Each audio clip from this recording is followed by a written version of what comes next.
Hello everyone, and peace of Christ all of you. Please invite your friends and let us have some good time together. Um,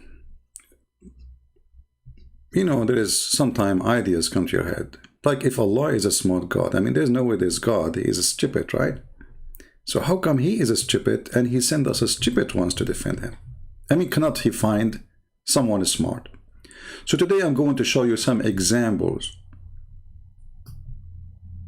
of how stupid lawyers of Allah trying to defend the stupid Allah. If Allah is smart, shouldn't he find the best of the lawyers?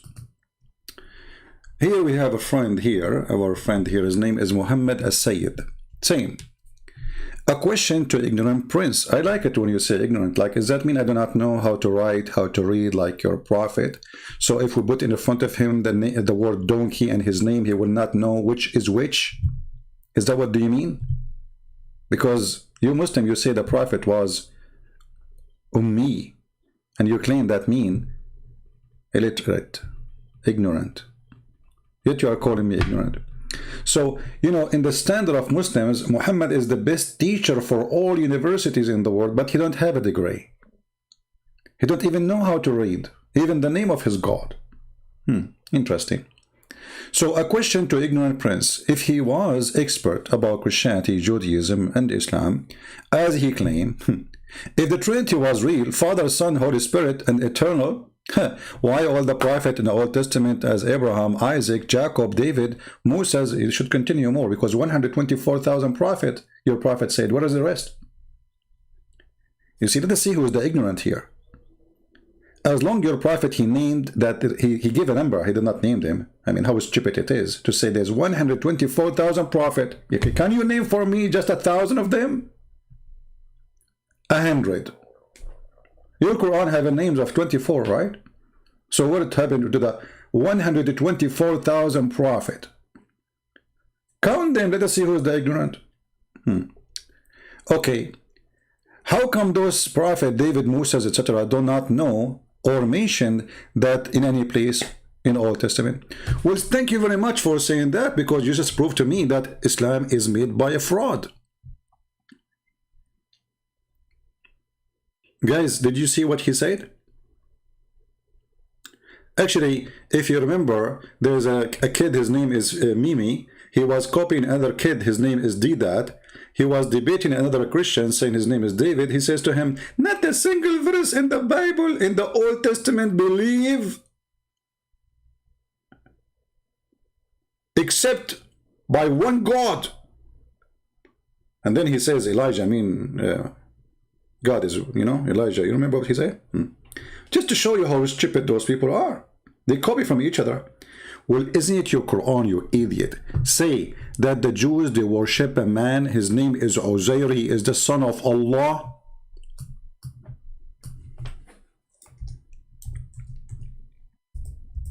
Not a single verse in the Old Testament says that. So the Quran is a liar.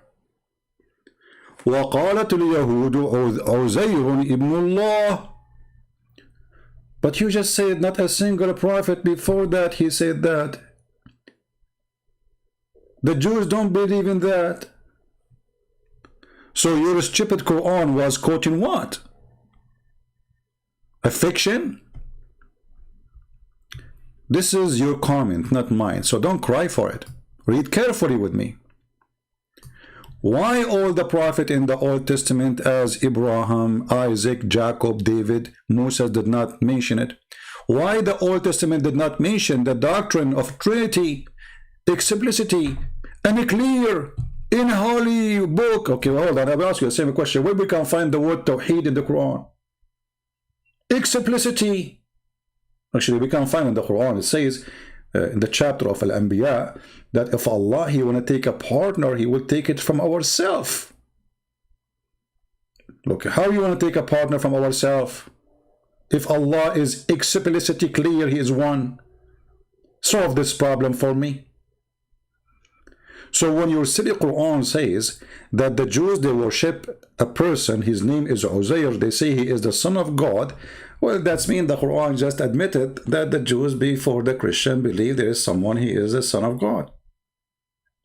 And at the same time, you idiot, It's me who should ask you the same question. How come in the Quran we don't find the stories? Okay, where is the book? Where is the book of Jacob in the Quran? Okay, Jacob is a prophet. Okay, where is his book? What Jacob he said? Who is Jacob anyway? Jacob suddenly became Israel in the Quran without introduction. We do not know who is Israel. If you check the whole Quran, you will not find how Jacob became a new person. His name is Israel. Okay, where is the book of Moses in the Quran? So we can see if Moses mentioned that or not. Because don't you Muslim, you say that the Old Testament is corrupted. And as long there is nowhere in the Old Testament, as you said, mention the Trinity. So how what we will do with the book of Genesis as an example, where it says God and his spirit. Before he created everything, there's God and his spirit, right? Okay, and God, he came to Abraham as a man. Okay. And God, he said in the book that he created Adam in his image. Which image is that?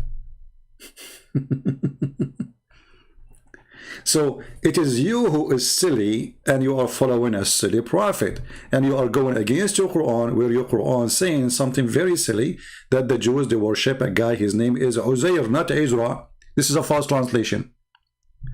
The Muslim, they could not find a name close to the Uzair except say Ezra. Where there's a huge difference between Uzair and Ezra.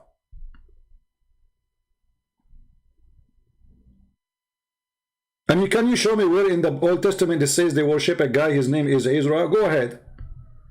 Go ahead, show me. And then the Muslims, in order, the Muhammadan, in order to solve this problem, they say there was one Jew, only one Jew. So why it says the Jews? Did Allah choose the wrong word? There's only one Jew. He did that. This is why we cannot find it in the Torah, because only one Jew. But it says the Jews. The Jews. Idiot. From the beginning in the Old Testament, we find that God has a spirit. Muslims, their God have no spirit. He have no spirit. He's not a spirit. And he have no spirit. You can go right now, search in Google, do Allah have a spirit? A Muslim who got busted by me, he went to the Muslim scholars in their website asking them, do Allah have a spirit? I was talking to a Christian. And he's asking them.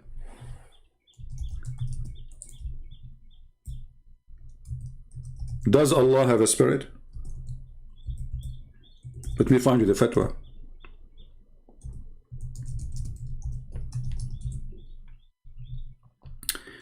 If I lose my connection because, you know, we have a bad weather, let me know. Okay, read with me carefully. He is debating with a Christian. Does God have a spirit? Where we are reading Islam answer and questions. Those are your scholars, supposedly. Okay, does Allah have a spirit? The answer is no. No, he don't. A spirit or a soul, not an attribute of Allah. Rather, it is one of the things he created. Okay, wonderful. The God of the Old Testament from the beginning said, he have a spirit. There's tons of verses in the Bible speaking about God's spirit, which is the Holy Spirit. What happened to the Holy Spirit in Islam? It became Jibreel.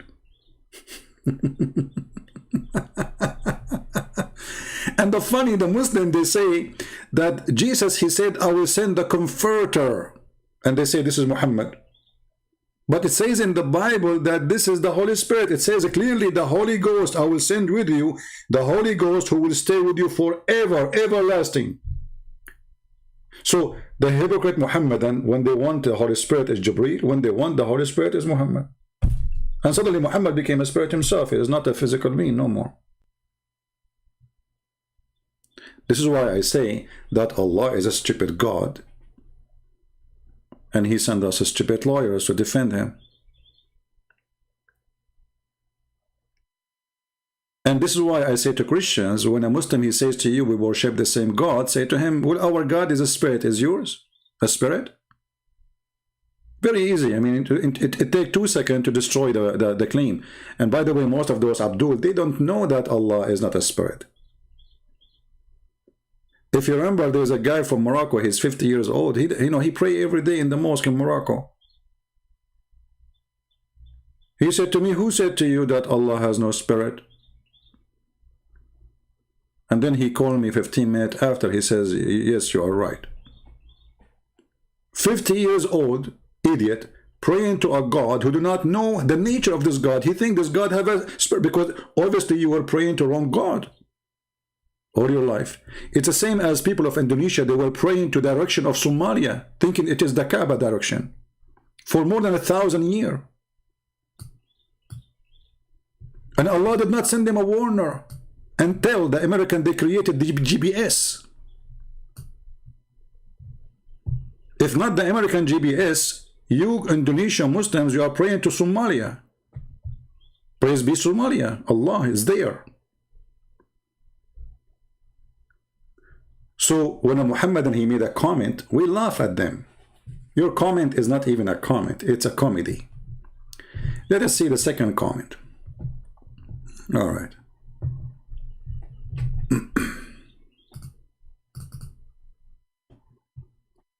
Okay, the same person. We will take the same person first. Silly pollution think that Jesus said before Abraham I was as evidence of Jesus' deity. Okay. But those naives don't understand that the true meaning of saying that Jesus meant I was exist in God knowledge and wisdom before Abraham. They did not notice if Jesus was talking as God, he wouldn't put himself in a comparison with Abraham. Where he compare himself to Abraham? How he compare himself to Abraham? Jesus, he said, I am the God of Abraham in that verse. You're an idiot. You're stupid and you're a liar. And then who's supposed to be human, that he is created by Jesus, as the Christians believe.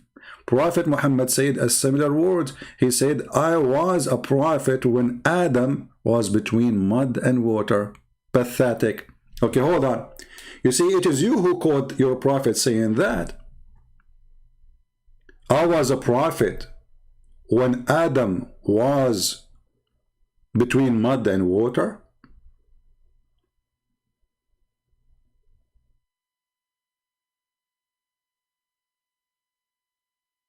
But isn't it Adam is a prophet in Islam? So we have two prophets in the same day. And when your prophet Muhammad, he says such a statement, isn't it proof that he is a stupid crazy? When Jesus says before Abraham, I am, this is existence. And not only that, he is saying the word I am, which is in the Bible, where each time God, he speak about himself, he say I am. As an example, if you go to Isaiah, you are asking me about the Old Testament. If you go to Isaiah chapter 41, verse number 4, it says, I, the Lord, the first, and with the last, I am he. Same in Isaiah chapter 43.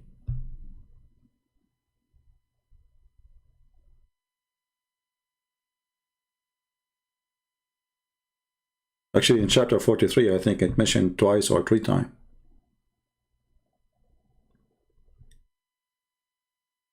Isaiah 52, Isaiah 46, Isaiah 48. We can pull up those verses.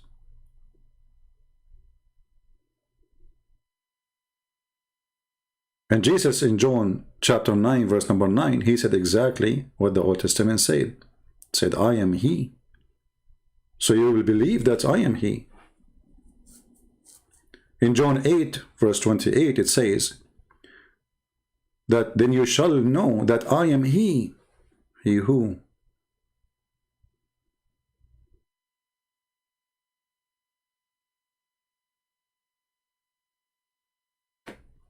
And actually he have another comment. Let me see if I saved it. to continue this. Here we go. Actually, no, hold on. There's another one. I think I miss it because I saw it in the comment section. Let me go to the comment section. All right, hold on.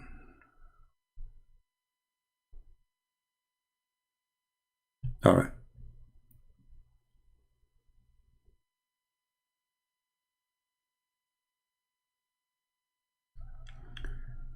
Here an example of how Muhammadan they try to fool you by quoting the Bible, and the Bible says even the devil can quote the Bible. Why not?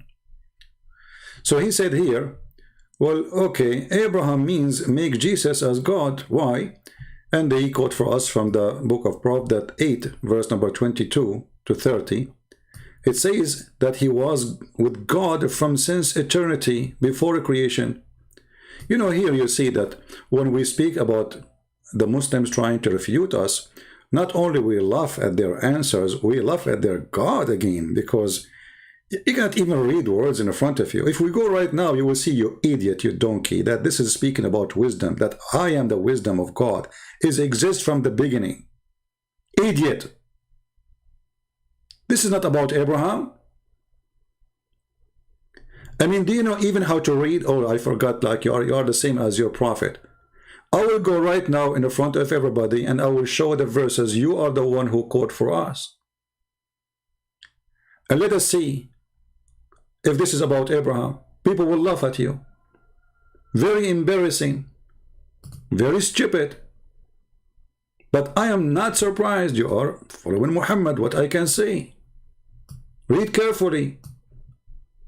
Doth not wisdom cry? Let me play it. Let me play the sound. Hold on. So you can cry more. Proverbs 8. Doth not wisdom cry, and understanding put forth her voice? She standeth in the top of high places, by the way in the places of the paths. She crieth at the gates, at the entry of the city, at the coming in at the doors. Unto you, O men, I call, and my voice is to the sons of man. O ye simple, understand wisdom, and ye fools, be ye of an understanding heart. Hear, for I will speak of excellent things, and the opening of my lips shall be right things. For my mouth shall speak truth, and wickedness is an abomination to my lips. All the words of my mouth are in righteousness, there is nothing froward or perverse in them. They are all plain to him that understandeth. Hold on. And right. Just to show you how stupid you are. So why you are saying Abraham saying he was exist from the beginning, when he is, the verse is speaking about wisdom, the wisdom of God? Why you are a liar?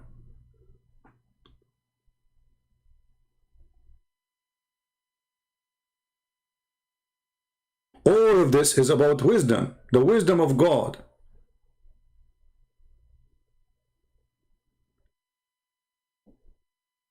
When God, he prepared the heaven, I was there. When he set the compass upon the face of the depth,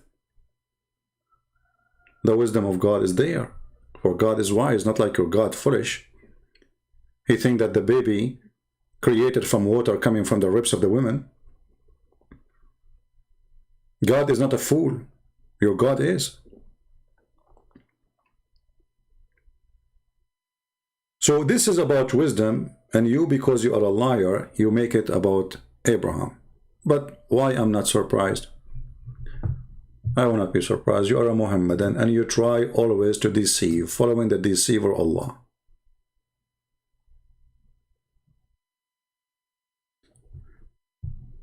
Then we go to the other comment.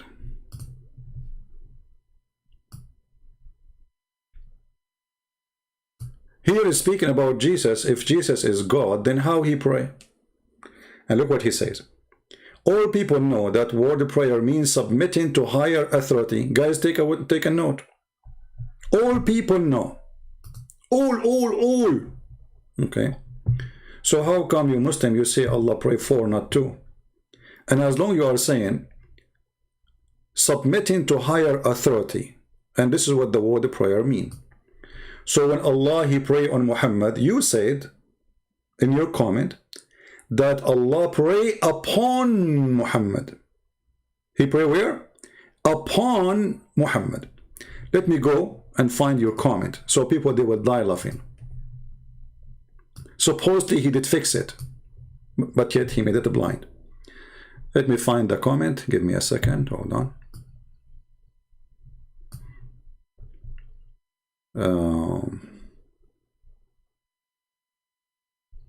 Allah, he pray upon Muhammad.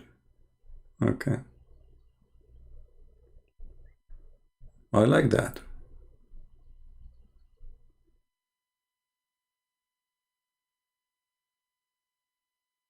I'm trying to find the comment.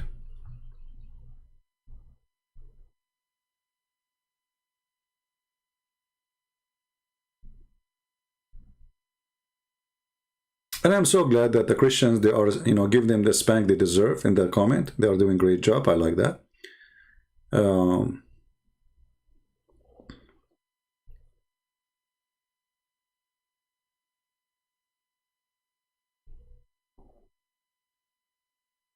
Okay, let's see.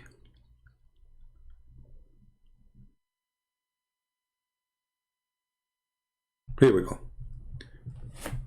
I don't know. I don't know who you are, but if I am you, I'm going to frame this. Here we go. I take a smile. You know, we made you famous. Here we go. This is your comment. And actually, I told you in the comment there section, don't try to delete it because I took a screenshot of it. Guys, read carefully.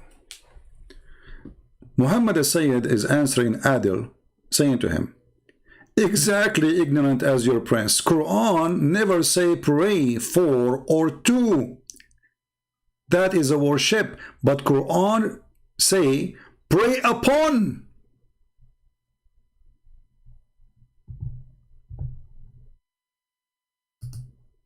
Did you fix it now?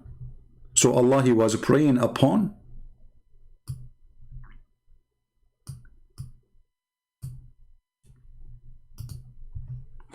Allah was praying upon. Praying to, I mean, who care? Pray for or to? Allah pray upon to what? You see, the word in Arabic is clear. Like, you know, when we read the Bible translation, they use the word pray.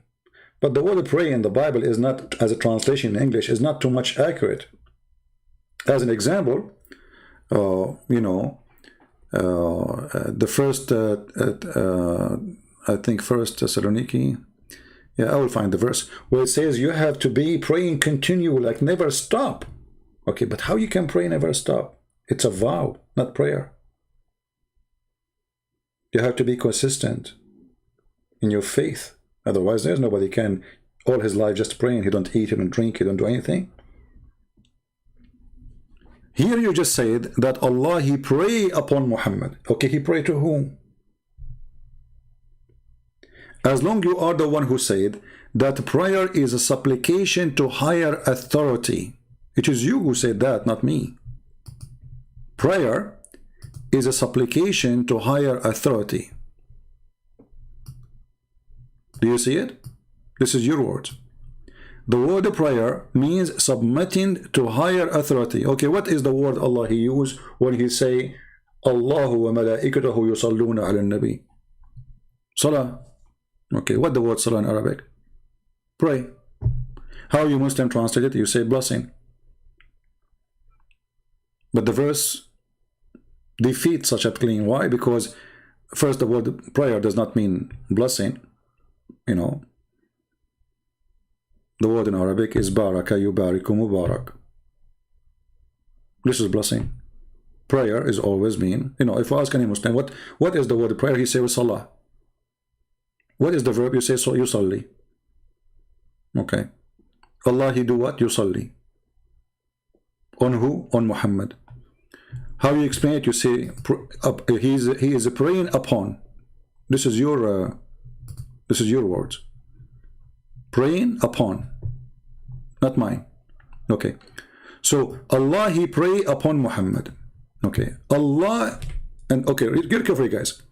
Pray of God upon mean praises his prophet. The prophet is praised by Allah.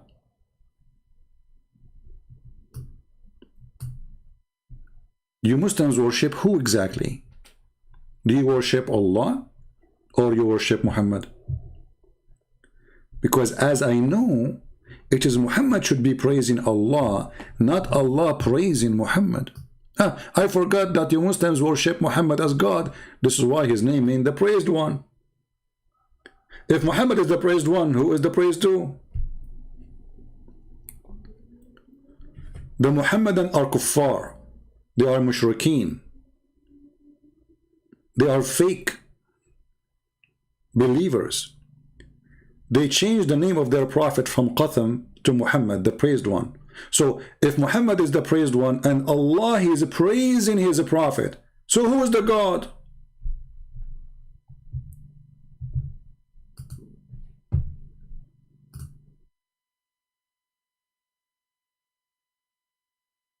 Who is the God here?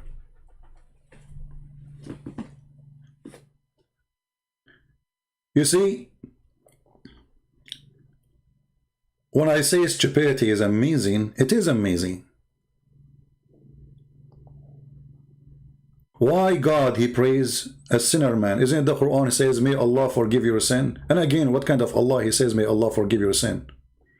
So how Allah he praised the sinner? For what? For his sin?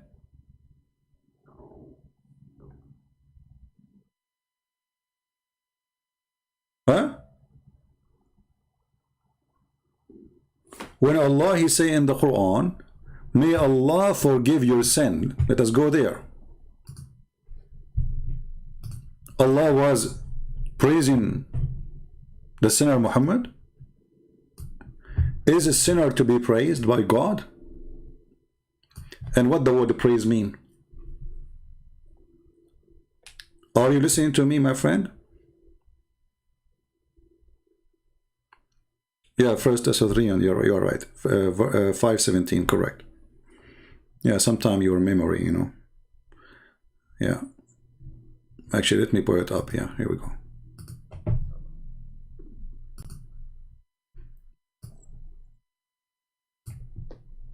Here we go. Here you see, it says, pray without ceasing. Never stop. Never, never, never. But how you can do that? That is a vow. A vow to be consistent in your faith, in your act, in your behave. That is a prayer. The word prayer in the Bible is translation of a Greek language, which is not always accurate to come as the word pray. As an example, when Jesus said, and here we will go to the praise. Jesus said, the Father, he glorified the Son. But just because he is the Son, otherwise how God can glorify a man? See, when God, he glorified the Son, that makes sense. God, he glorified the Son. God the Father, and God the Son, he glorified the Father. Let us show you some verses. John chapter 17, verse number 5, John 8:54, okay, etc. Let us see.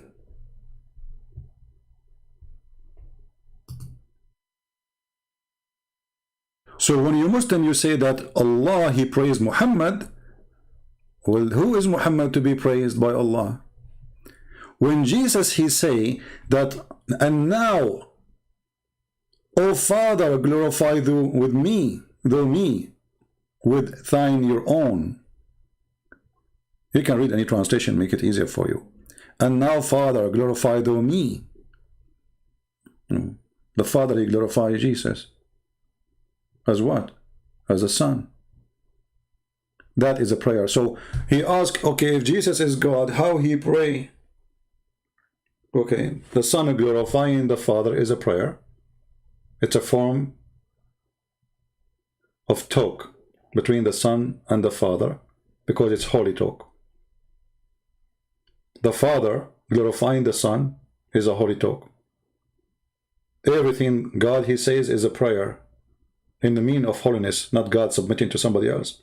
But when you're God and you are the one who have your own understanding that when somebody pray, it's a submitting to higher authority. But as you see here, the Son glorified the Father, and the Father, he glorified the Son. So when the Son, he speak to the Father, that is a prayer. What he's doing? Glorifying the Father. Okay, when the Father, he speak to the Son, he is speaking holiness. But it's not a submitting of a wish. He's glorified already. It's not like I wish to glorify you. If we go to the Quran, you will see that says Allahu wa malaikatahu yusalluna ala nabi, and even is asking the Muslims to do the same. So if Allah is the one who glorify Muhammad, okay, Muhammad is glorified already. He do not need the people to glorify him. And if Allah is asking the people to glorify Muhammad, that means Allah is committing shirk, because Muslims should not glorify any save God. Christians, if they glorify Jesus, because they are people who believe the Trinity. Even the Father, he glorified Jesus. And the Son, he glorified the Father. But the Christian didn't glorify a man. They glorify Father, the Son, the Holy Spirit. Glory to you, Lord. There's no glory to any except God. All the glory is belong to God. So when you say that Allah is praising a man, his name is Muhammad, and the Quran says that he is a big time sinner, that is the most stupid statement to say.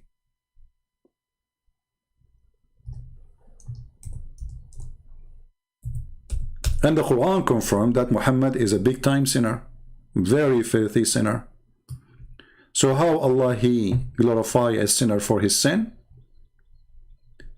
Is a human being glorified for his sin? And Allah not only not only saying I may forgive, he's saying that Allah may forgive. Okay, how Allah? This is a prayer. Guys, look with me.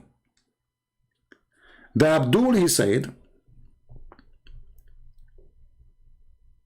prayer is submitting to higher authority. Did he say that, or I'm making things up?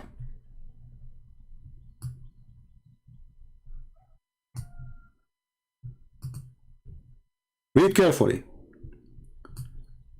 All people knows, this is what he said. All people knows, especially Muslims knows. I mean, who knows more than the Muslims?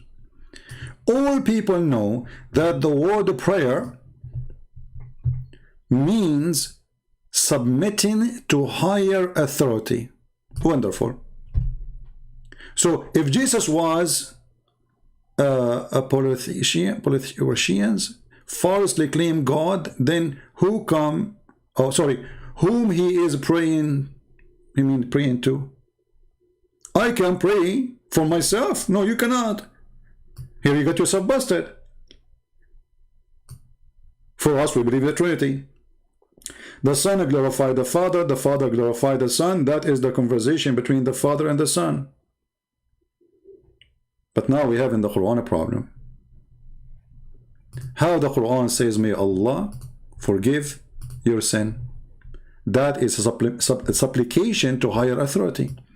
Who is the one asking Allah to forgive to Muhammad? He will say to me, Allah. Okay, how many Allah you have? If the one is talking, his name is Allah, and then Allah, he says that Allah may forgive thee, that is a wish and that is a prayer.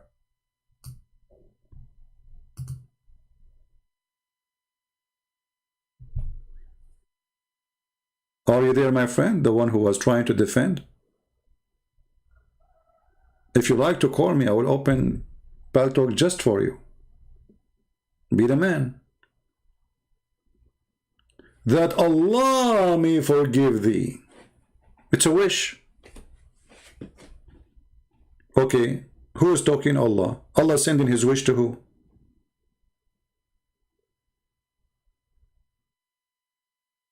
Any Muslim?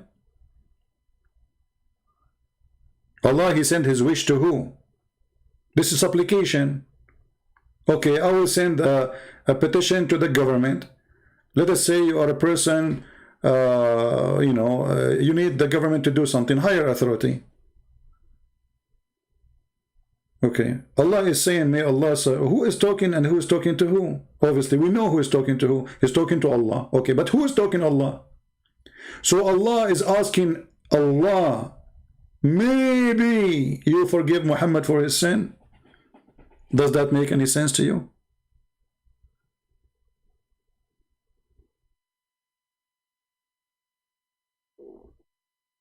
If Allah is one God, then Allah should say, your sin is forgiven. Who? He will say, your sin is forgiven. The Quran says, who is the one who forgives sin save Allah?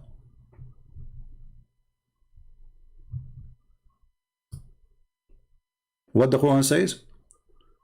وَمَنْ يَغْفِرُ الذُّنُوبَ إِلَّا اللَّهِ. Okay, who is the one who will forgive sin except Allah? Nobody. So how Allah is asking Allah to forgive sin of Muhammad? Allah speaking to himself?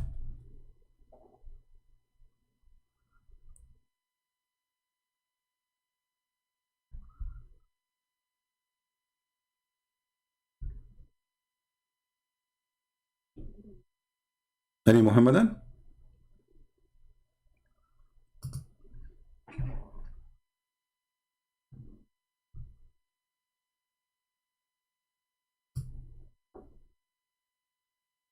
Anyone?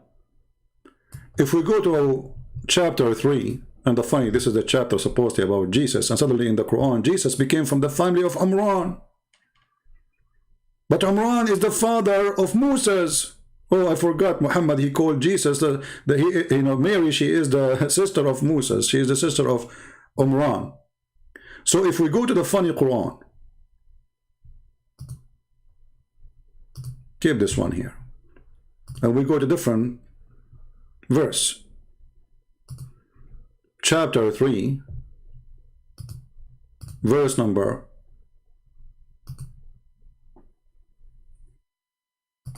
135.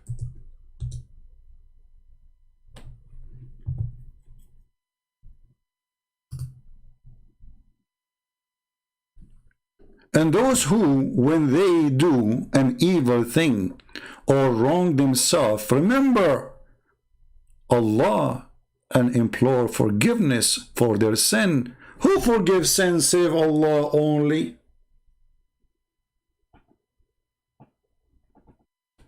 That's wonderful. Okay, nobody beside Allah forgives sin, even though we know that Jesus in the Bible said, go and your sin is forgiven. And the Muslims, they say to you, where Jesus says he claimed to be God? Well, if he's just a prophet, he don't forgive sin. And your stupid Quran saying, who forgives sin save Allah? Yet we find the Quran saying that there's a God, his name is Allah, asking different God, his name is Allah, to maybe forgive the sin of Muhammad in the past and in the future to come. Any Muhammadan can solve this problem for us?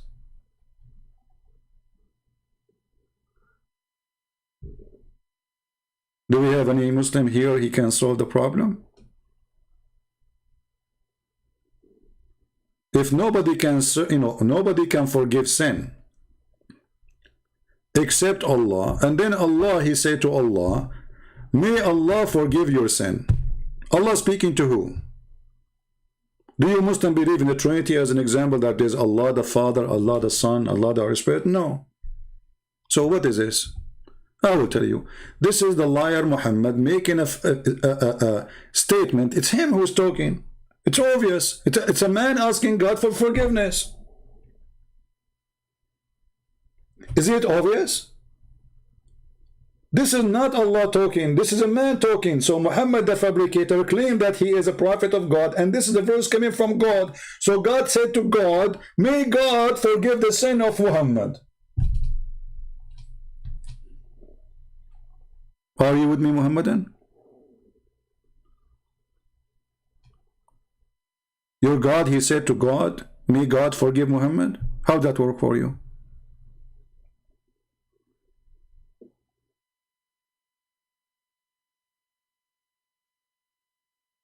What happened to the oneness of God? Any Muslim? What happened to the oneness of God? It's gone. In the same time, when we read the Quran, and the Quran saying, who forgives sin save Allah? Jesus.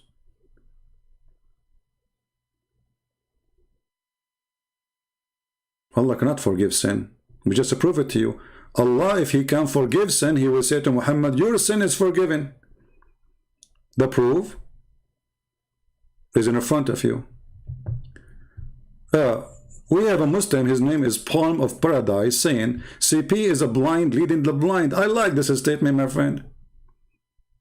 I like it. So Muhammad did not know how to write, how to read, ignorant, illiterate, as you Muslims call him. He is leading who? The one who their eyes is open?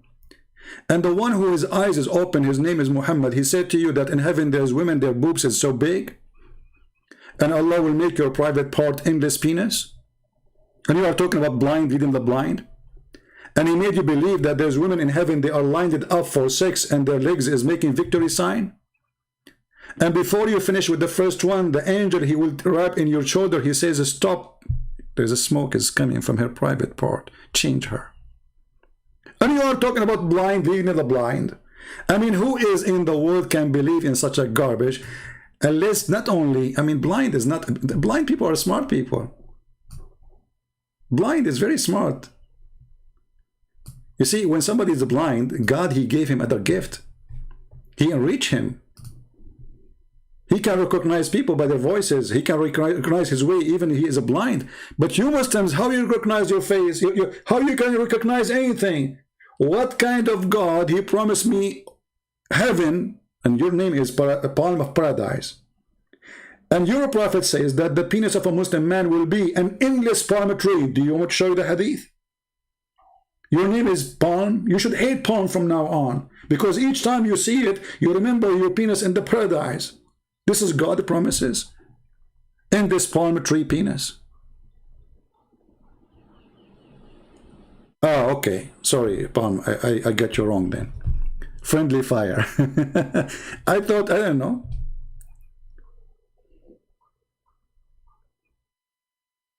Any Muslim want to say anything? And then they say to you, okay, there's a comment. Hold on. Let me go to the comment section again.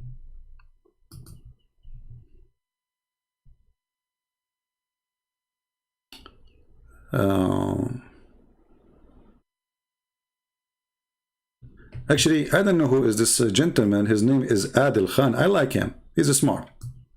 Look what Adil Khan he is saying. Adil Khan is like, it's giving him the spank he deserves.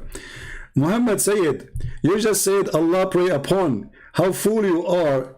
You can understand simple language, but who Allah praying to? I mean, who cares if he's praying upon or praying for?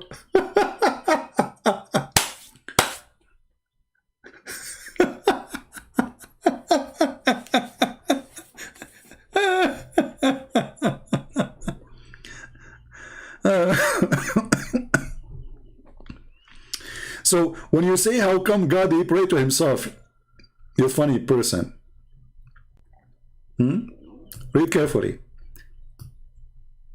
Well, that is support actually that the Christians are right, that there's a person, his name is Jesus, there's a person, his name is the Father, there's a person, his name is the Holy Spirit, and they talk to each other. Otherwise, they should not be talking. Do you understand? If they are one person, but we have a 3 person, but at the same time, Allah is a one person according to you. Allah saying, may Allah forgive your sins, speaking to who?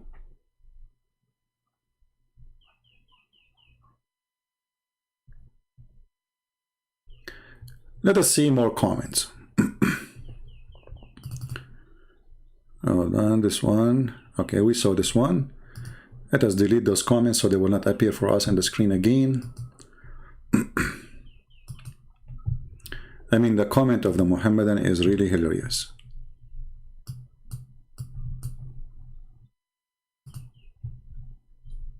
But they are fun. You know, we have to admit they are fun.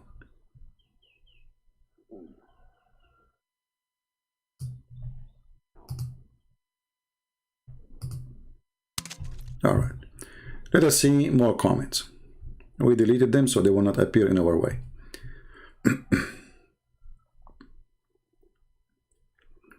And when he said about Abraham, and he said where in the Old Testament it's mentioned that, well, Jesus himself, he quoted the Old Testament and he got you busted. If we go in the Old Testament and in the New Testament, you will see the following. Because the same person he mentioned that Jesus is mentioned to be from descendant from David, right? So look what it says here. But concerning the resurrection of the dead, have you not read what is spoken by you to you by God, who said, I am the living God, the God of Abraham, the God of Isaac, the God of Jacob? And remember, you are the one who mentioned those names, right? Okay. Then the Pharisees, they said to him,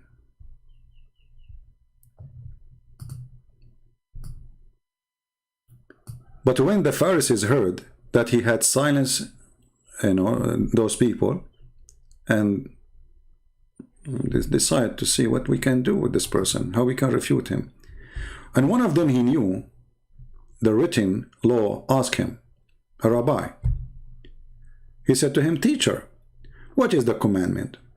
And this is what you Muslim, you quote in the text, remember, in the comment section, that Jesus said, and you quote for us, that Jesus said, worship your God alone. Okay, but they were asking a question. They're asking him, what is the most, like if me asking God, what is the most important commandment for commands for you?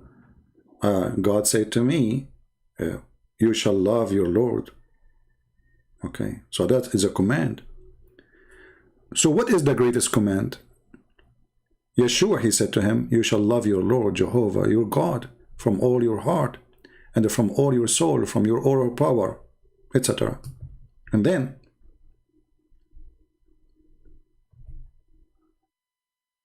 you know, and from all your mind, and this is a great, the great of the first commandment. And the second, which is like, is you shall love your neighbor as yourself. And here you see the teaching of Islam far away from the teaching of Jesus. You know, Jesus says, even not only love your neighbors, you love your enemy. But as the Pharisees assembled, Yeshua asked them, and he said, what do you say of the Messiah? Whose son is he? Remember, Jesus keeps saying, my Father, my Father, my Father who is in heaven. Okay, and he is the Messiah himself. So he's asking the rabbis, who is the Messiah? What do you say about him? And he made it specific. He is a son of who? The Muslim, they will go and say, okay, hold on. In the New Testament, it says that Jesus is born of Mary, born of etc., born all the way to David. This is according to the law, by the body, by the nature. So this is not wrong. But Jesus telling you here something very important. The Jews, they said, he is the son of David. He is who? He is a son of David.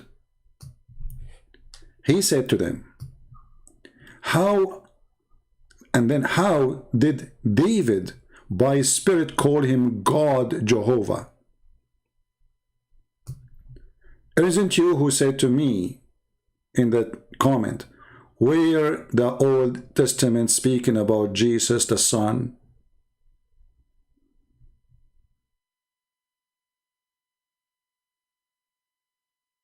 From the first beginning of the book of Genesis, actually, if you go to Genesis number 5, you will see even the names of the prophets or the sons of, sorry, Adams, they present the story of Jesus coming back, coming down. So here it says, Jesus is speaking. This is not Luke, this is not Mark, this is Christ himself speaking. This is not an opinion. That is a conversation happening between Christ and the rabbi. Who is Christ, you think? Son of who? And look, he did not just say who is a Christ. He is asking, he is a son of who? Anyone who is a Jew, he will be so proud to be considered the son of David. This is the most powerful king they have in their history.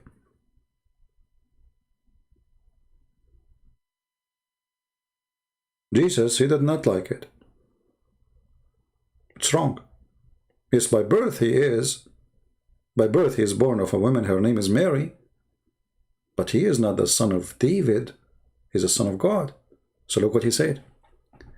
Well, if this is true, then how did David, by spirit, and here call carefully, by spirit, call him the Lord Jehovah? For he said, the Lord Jehovah said to my Lord, sit at my right hand until I place your enemies under your feet. And that is Muhammad, will be under the feet of Jesus. And the devil will be under the feet of Jesus. And every evil creature will be under the feet of Jesus. And you idiot, you say to me, where is in the Old Testament? Jesus is quoting the Old Testament. And then he said to them, if therefore David called him the Lord Jehovah, how is he his son? The Muslim, they said, well, in the Bible, we should have a very clear place where Jesus says, I am God, worship me. Who knew you saying that? I mean, how clear we can make it more than this? We should have a clear verse saying clearly, worship me. Here we go, Jesus saying that you're David, your king. He worshiped me. He called me the Lord Jehovah. He's talking about who? He's talking about Christ. And who's Christ? Jesus.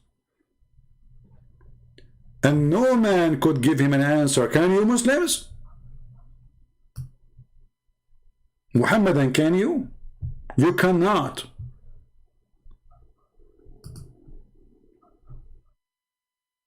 Can you refute Jesus?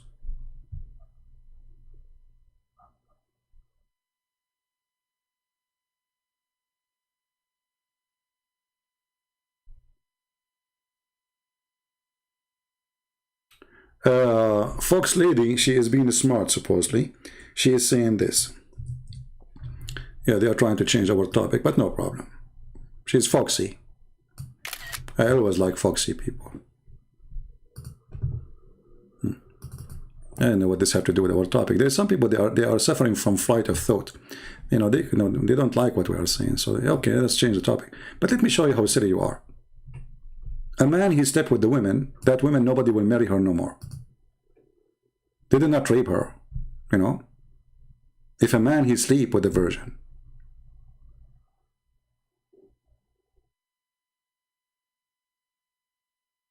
If a man, he sleep with the women. Actually, if we go to the verses you are quoting for us, you will see how people, I cannot even believe it. How people, they are trying to quote for us those verses.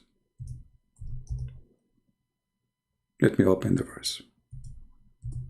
And then she will be sorry for quoting them. And she will say, oh,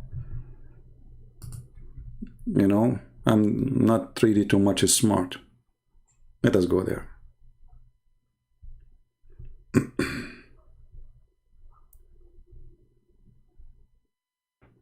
All right.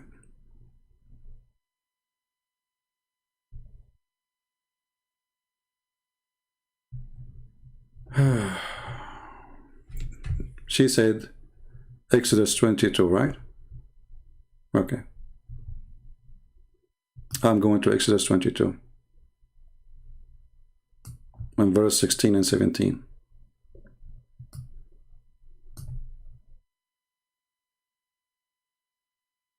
And just to show you, we are reading exactly what you are asking. The verses you quoted for us. 22, you see it in the screen? We go down. You said 16 and 17.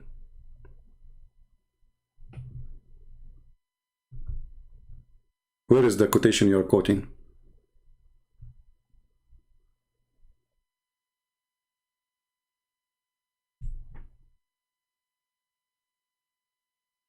Where is the quotation? What you are saying, it says in your quotation that if a man he sleep with a virgin, then either he marry her or he pay the money. So you are making your own statement now. Here it says if her father refuse, okay, what they can do?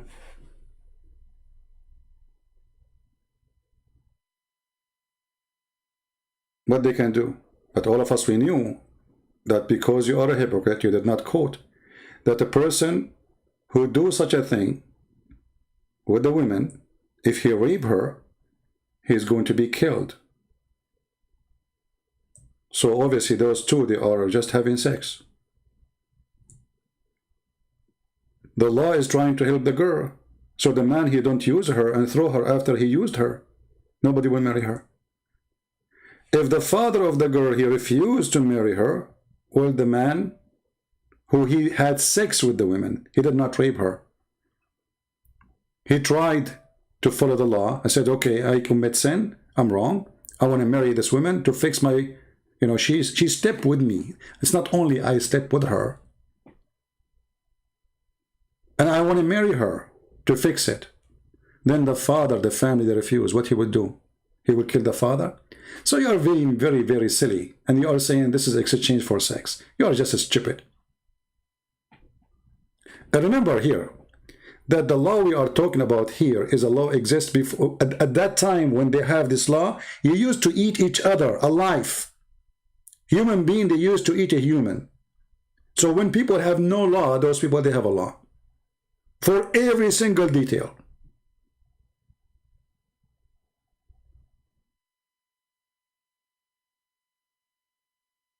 Very hypocrite people. Is that an exchange for sex? Why? It says if a man he slept with the women, pay her. This is mut'ah in Islam. There's no mut'ah here. The man, he should marry her. It's not up to him to marry her or not. He have to marry her, otherwise he will be killed. But at the end of the day, the girl and her family, they have to accept. If they refuse, so what the man, he can do more? Still, he have to pay her as a dowry, which means that will be considered as if she is married.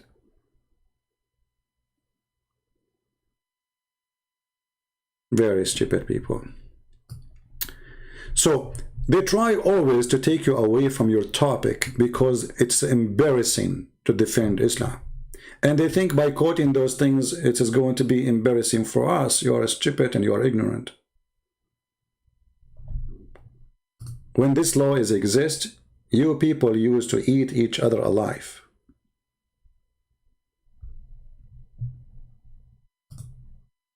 When this law exists, there was no law. Muhammad, who came thousands of years after that, he said you can have sex with the women if you just pay her. Do mut'ah. This is not mut'ah. This is not mut'ah. The man, he been ordered to marry her. But you cannot force the girl to marry the man. But in Islam you do. In Islam, until now, I can go right now to Google. If a man, he rape a woman, he rape her, not like this guy, he slept with her, which means they agree, both of them. If a man, he rape a woman, they force the women to marry the guy. In the Quran, there's 100 lashes for, okay, I will go with you. Okay, hold on, Foxy. Guys, be my witness. Be my witness. If a man, I just show, you see, you are quoting one verse from the Bible, but you are not quoting the rest. Because yes, there is punishment for a person who did not do, you know, who lay down with the women. And you are not quoting everything, and I will show you the rest of the verses. But just to show you how stupid your defense is, look what you just said. And I want everybody to be the witness why I say Islam is defended by silly people. In Quran, chapter 42, verse number 2, there is 100 lashes for sex outside marriage. And in the Bible, there's no punishment. Are you willing to call me right now and challenge me? And I will show you that in Islam, there's no punishment for rape. Guys, why somebody deleted her comment? Tabby. Okay, I'm asking her. I'm answering her. Why you delete her comment? Admin, don't delete somebody I'm talking to. Why you do that? So how can we take a photo of her text now?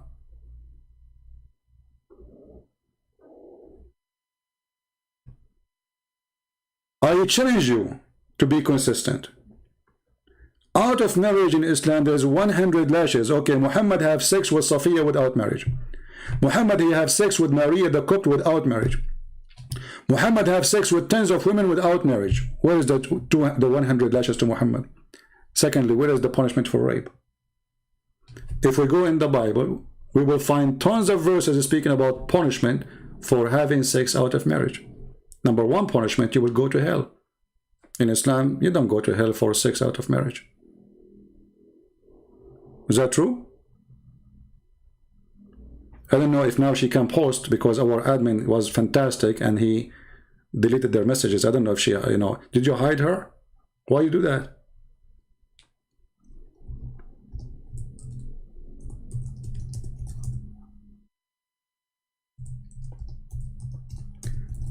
Let me show you the hypocrisy of those people. In the Bible, it says clearly, first, if a woman, she is married and she have sex out of marriage, she will be stoned to death. Where is that verse in the Quran? We don't find it.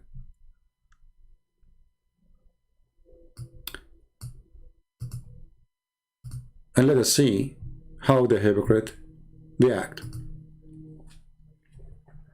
Who is the one who have punishment and who is the one who don't? All right.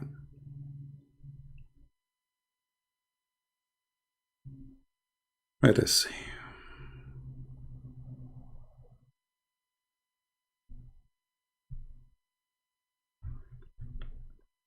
All those verses is about punishment for sex out of marriage.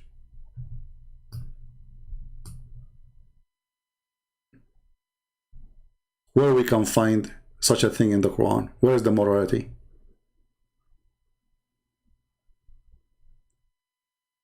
Where is your morality? If a man, he lay down with his daughter-in-law, is that Muhammad is sleeping with Zainab bint Jahsh, his daughter-in-law? According to the Bible, both of them, they should be put to death. So if Muhammad was exist in the time of Moses or after, Muhammad and his fornicator Zainab, they should put to death. But Muhammad, he made it legal.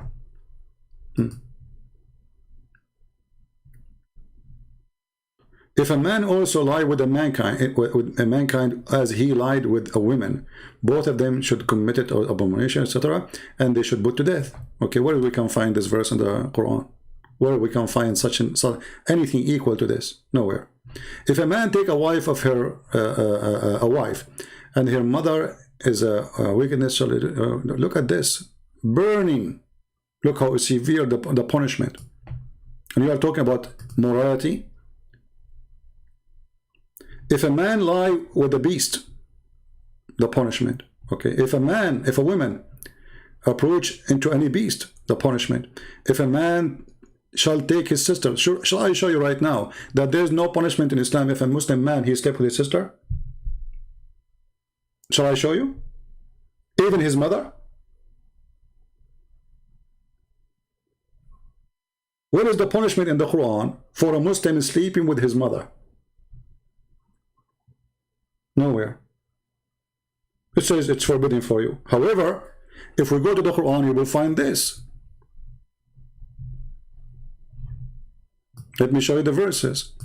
That a Muslim man, he can have sex with his sister if she is a sister, sorry, his daughter, if she is daughter from adultery.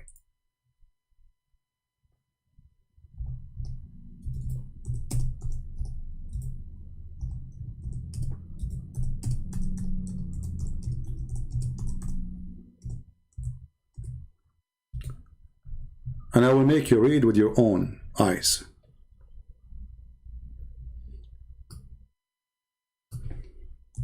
And you are talking about morality in Islam, having sex with your own daughter.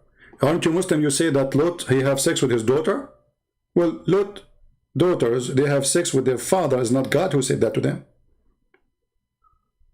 They commit sin. In Islam, this sin is allowed. Read carefully.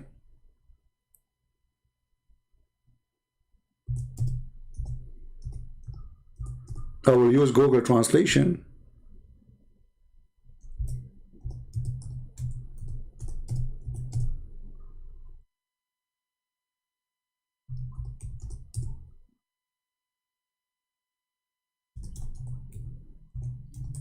And you tell me what kind of religion we are talking about. This is the official government of the Kingdom of Saudi Arabia. Let me move it here. Okay, hold on. Are you there, Foxy? Can Foxy text now, or the admin did his job and blocked the poor Muslim women who have no idea what she is talking about? Foxy, are you there? Where is the punishment? God, he punished him. David, he was crying. First of all, he's a king who was going to punish him. You are stupid. But God, he condemned him.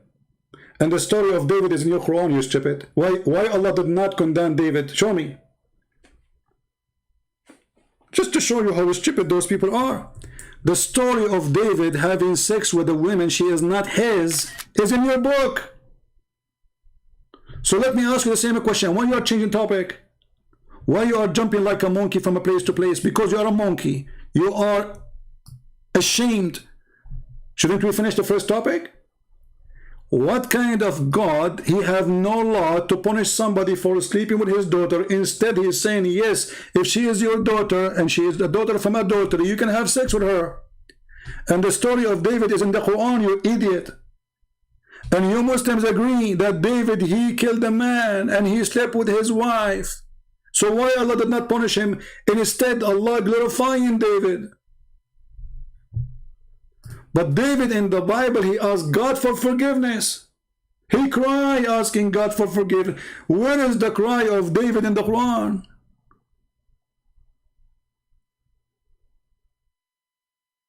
In Islam, he did not commit sex out of marriage? Okay, hold on.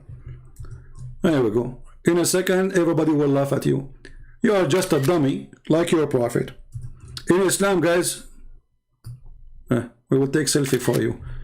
You have a lot of selfie in my shelf now. Welcome to the cooking section. You don't want me to show you that you can have sex with your daughter? You don't want to see it? Here we go. Let me give the link. Guys, this is the official government website, and we will go to David. Every one of you can open it and can use Google Translation. And if you know Arabic, you will not need Google Translation. You will see it says that according to Allah teaching and the most accurate of religion, if there is no relationship by marriage, فَلَا يُحَرَّمُ الزِّنَا بِنْتُ وَلَا أُمُّ بِنْتُ وَمَا يُحَرَّمُ مِنَ الْحَلَالِ لَا يُحَرَّمُ الْحَرَامِ وَلِذَلِكَ لَمْ يَدْخُلْ تَحْتَ قَوْلِهِ حُرِّمَتْ عَلَيْكُمْ أُمَّهَاتُكُمْ. It's not considered under the statement in the Quran. It's forbidden for you, your mother and your daughter. Why? Because she is daughter of him as the daughter. She is not, according to Islam, a daughter. So she is not forbidden for him to have sex with the mother and the daughter of the mother. Let us show it to you in English, and now we will go to David to show you the story of David in Islam, and you are a stupid idiot like your prophet. Here we go. According to the manner of Sharia, Allah, he made relationship by marriage. A lineage referred to mixing of water between male and female. The manner of Sharia as it was sin. It was absolute creation and it was not established lineage. So if a man have sex with you and you are not his wife, this is only sin, right? Okay. It's not marriage and it's not established lineage. So in Islam, a daughter or a son from adultery is not a son. Therefore, does not come under saying your mother and your daughter as forbidden for you, for a daughter from adultery, because it is not halal, you know. Here the translation coming as sin. According to the most accurate of our scholar and according to the religion, all the view of religion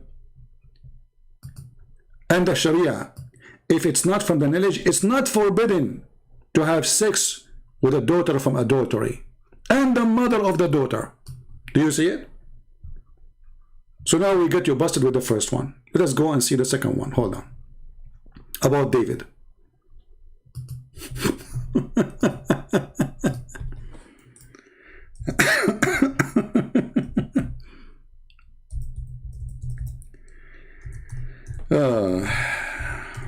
Stupidity is amazing.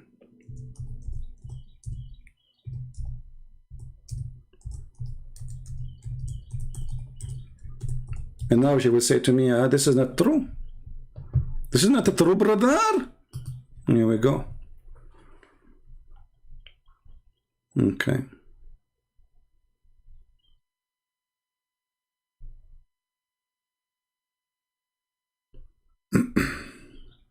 Let us find the story.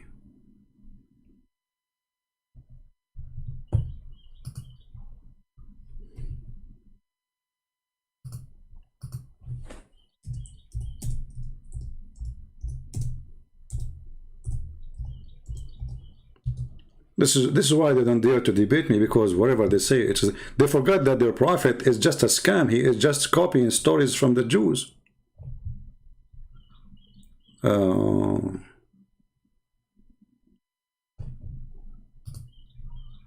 Let us see.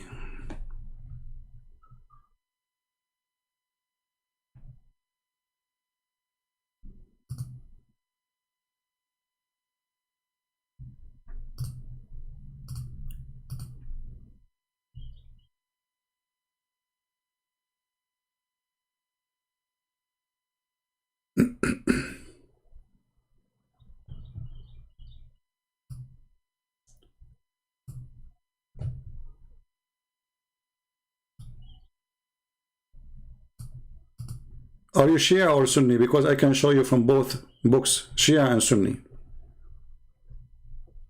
All right.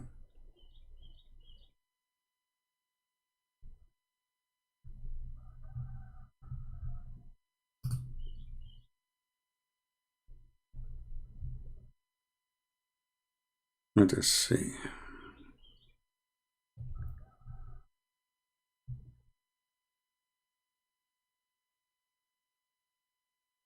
Just give me a minute. I'm trying to show, to find the reference.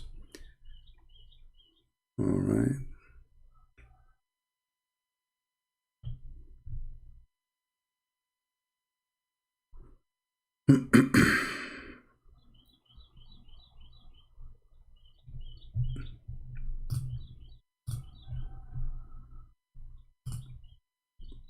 Now she would wish she did not mention it.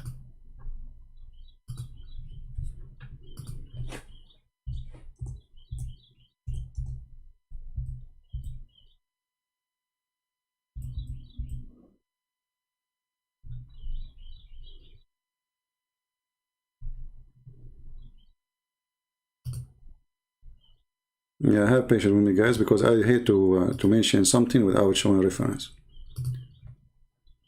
You know them. They will say, "Oh, where is the story? You mentioned the story. Where is the story?" We show them to them in the screen, still they say you're lying. So imagine if we mention it and we don't show them the proof. And the proof will come from the Quran and from the interpretation of the Muslims.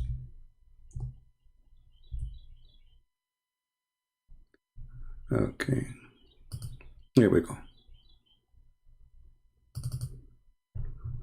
Let us put it for you on the screen, and everybody will laugh in a second.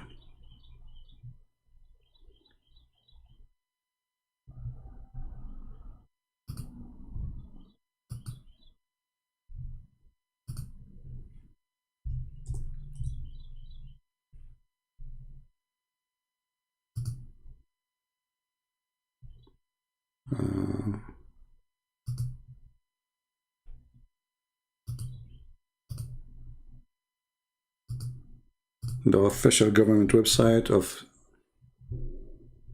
Jordan. Here we go. Are you there, lady? This is your book, and this is your Quran, and this is your interpretation. I will put it for you on the screen. Let us see.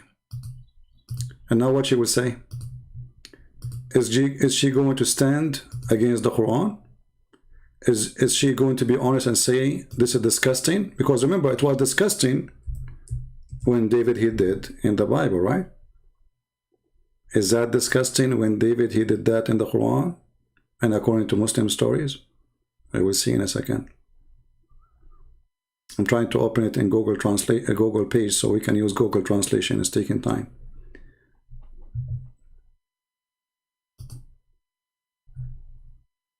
Come on.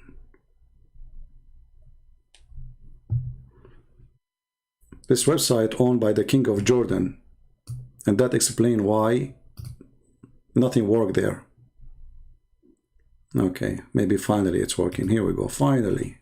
Took it maybe 15, 20, 10 minutes to open. All right. So, lady, here we go. I will put it on the screen.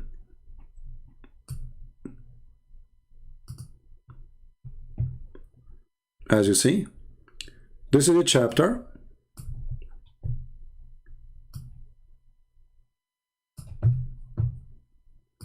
(38) verse number 23, and this is the official government website of the Kingdom of Jordan, and this is Tafsir al-Qurtubi.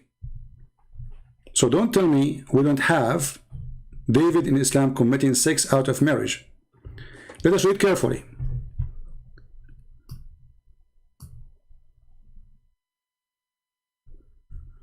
Okay, it says here from Sufyan, from that Ibn Abbas, he said, etc., etc., etc. Okay, and then he says the following: a beautiful bird came to David as perfect bird, and he was walking like between his hand, which means like close to him. And when he tried to grab him, like he jumped away to a window. And then when he tried to get closer, he saw a woman and she was taking a shower. She's naked. When she saw him, she covered her body and her head with her hair. She must be a mermaid. I mean, how much hair she have to cover all her body by her hair? Okay. And then As-Saddi continues saying, and Ibn Abbas said, and her husband was doing jihad for the sake of Allah, and his name is Uriah, the son of Hanan. And David, he wrote to the emir of the invasion of jihad to send him to carry the tablets. And then David, he said to himself, either they will have victory or they will kill him. They will kill who? The husband. And so he died. And then when he died, David, he took her. Do you see it? This is your Islamic reference. Let us see here. I will use Google Translation. You said to me we don't have that, right? Okay. He sent her husband to die. And he was spying at the women taking a shower. He liked her. He decided to send the husband to fight and give him the most dangerous mission. So either he die, and now you have the wife. You know, here we go. It's in front of you. So there was a bird. He approached to take it.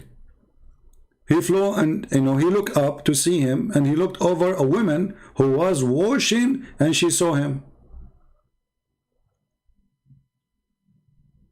Are you there, Foxy? And I will give you the link. Here we go. Let me post the link for you. And then he sent the husband to go and war and die. Okay, what is the punishment for David in Islam? What was David as a bad person? In the Bible, yes, he was a bad person. God, he condemned him in many verses. Where is your God condemning David? This verse even speaking that women are goat. Women are what? Goat. If we go here to show you the original verse, you will see it's here. It says,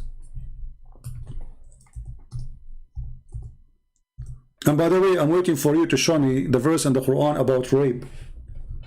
And where is the punishment for having sex with your sister? In the Bible we have. Having sex with your mother. I will show you that there is no punishment for having sex with your mother in Islam. No punishment whatsoever. And I just showed you here that a man, he can have sex with his daughter if she is daughter from adultery. However, where is the punishment for sex with your daughter, even if she is not from adultery? Can you show me a verse saying that? And the top of that, your prophet, he taught you to have sex doing muta. Is that marriage? Is it 3 nights, 3 days is marriage? Since when? And you Muslim, you call it temporary marriage, a contract of sex. Actually, you define it as, or you give it definition as, renting.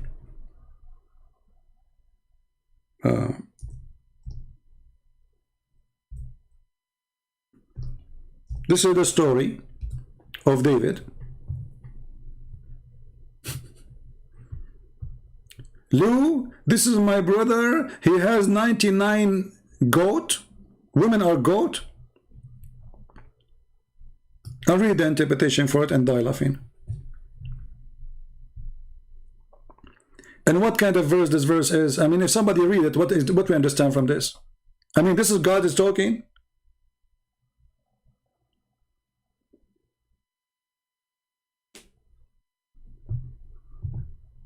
Who is the goat here?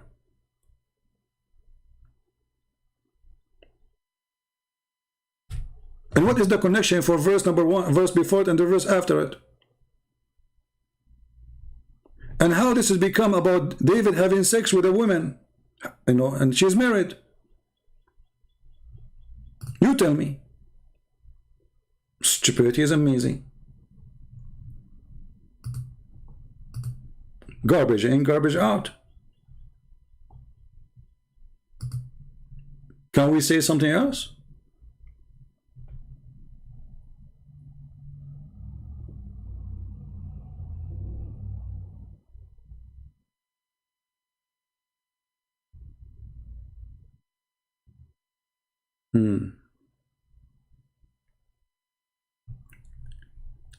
Let us try actually to see what Ibn Kathir he say about this verse. Just, for the sake of curiosity. Shall we?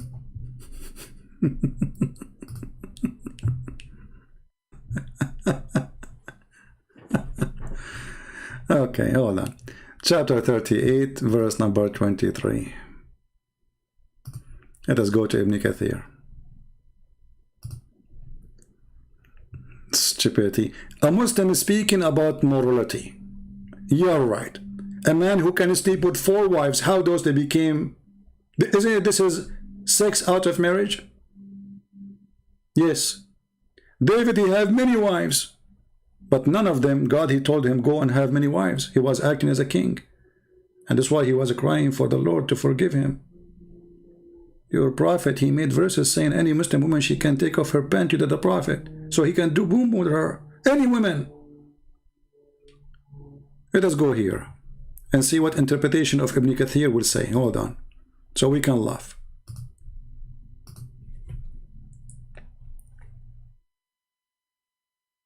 And now what you will say? You will say, oh, those mascaras are a bunch of liars. They are fraud. I agree. But anything is embarrassing, you try to run away from it.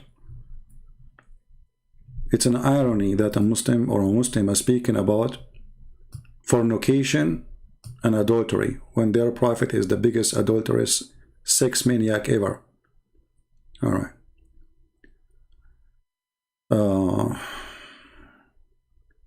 Let us see.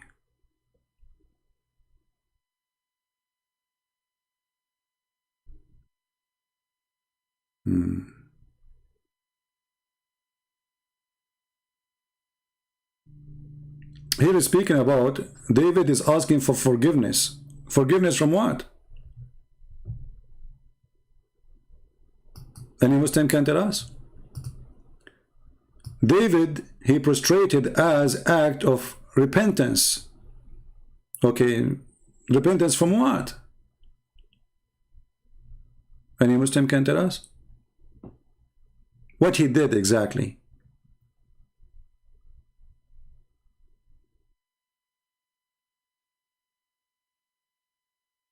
Anyone?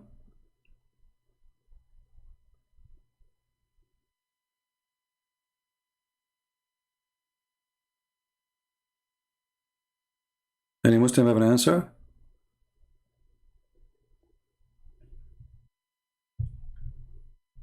No answer as usual.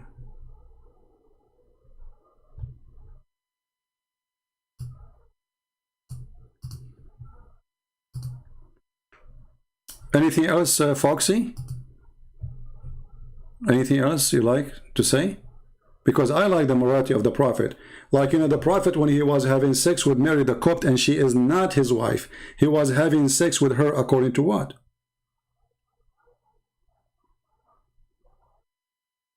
Okay.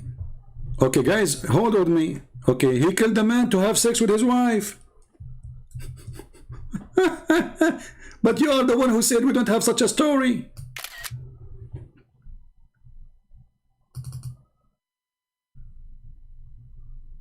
But what is the punishment for David? How come Allah forgive him easy? Okay, what is the punishment? It's you. Is it you who says what is the punishment for David? And now you admitted that because he killed a man? Okay, what is the punishment? This is you speaking, you. Shall I give you the title of an idiot? Isn't it you who said, okay, what is the punishment for David?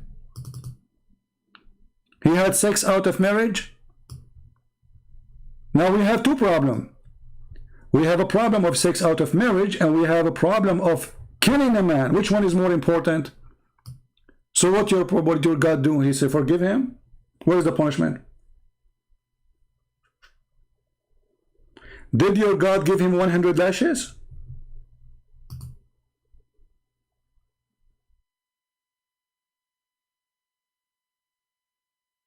Are you there? Foxy? So now you accepted that there's two crimes David he commit. He killed a man to get his wife, and you agree. So he did two crimes. And now you are saying to me what? Allah, he accept his repentance? Okay, thank you very much, Allah. What is the punishment? Because you are the one who said, what is the punishment? Are you there? And now, as long as you mention this, I want to ask you, what is the punishment for Muhammad for having sex with Mary the Copt? Is Mary the Copt his wife? No. Is she captive from war? The Quran says it's lawful for you to have a captive of war, to raid them. But she is not a captive of war. She is just a slave, a gift. There's nowhere in the Quran says you can have sex with your slave from a gift. Show me the verse. So Muhammad having sex with Mary the Copt according to what? Fornication. According to Islam, this is fornication. Because Malikatul Yamin in Islam is only a captive of war. And Mary the Copt, she is not a captive of war. So now we showed you in the Quran and in the tafsir that you can have sex with your daughter. And oh, I did not show you the rest. Hold on. What about if a Muslim he have sex with his mother? His mother. What is the punishment? Show me in the Quran. The verse says, if you have sex with your mother, I will do this to you.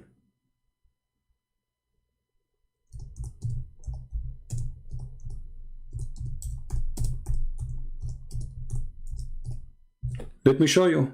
And you would die laughing.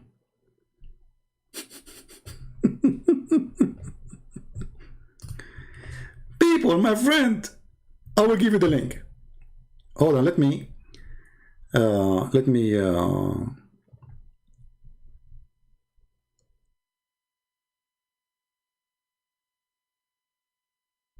find the link. This one I need to shorten it.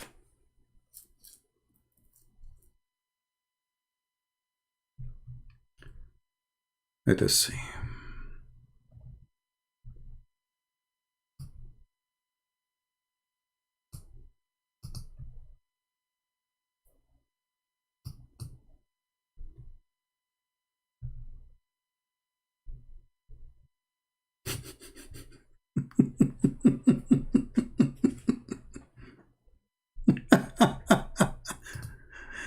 Now she will wish she never mentioned that. Okay, hold on.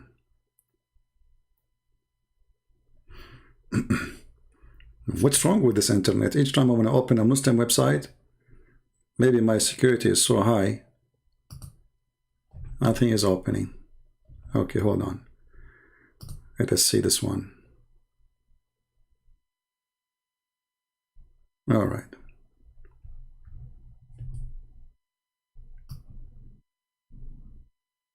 And I will show you with your own reference, with your own book, with your own numbers, what I am saying.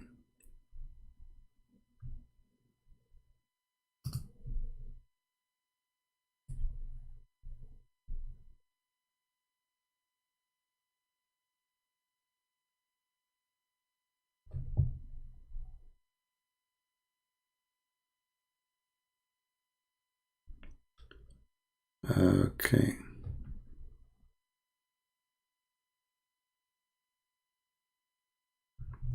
Read carefully with me.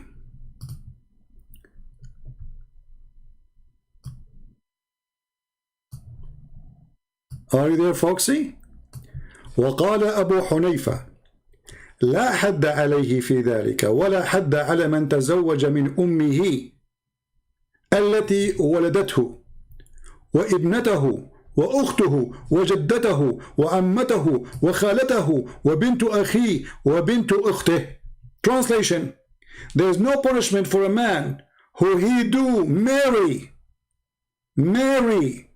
his mother, the one who gave birth to him, and his daughter, and his sister, and his grandmother, and his auntie, and the daughter of his brother, and the daughter of his sister. No punishment.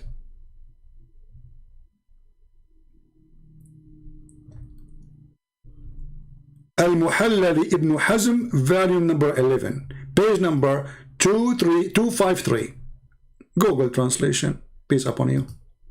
Because maybe Christian Prince is lying. Maybe he's lying. I mean, come on. He obviously is lying. Right?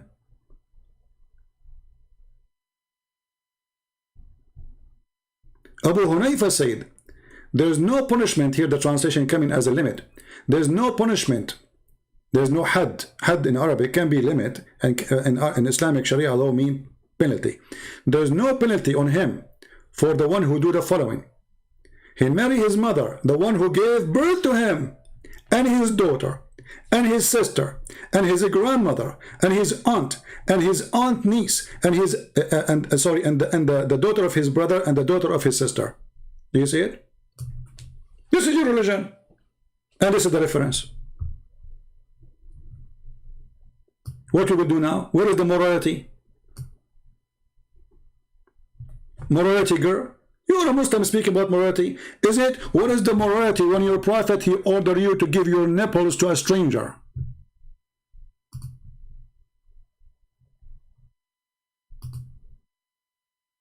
Where we can find that morality? Disappear?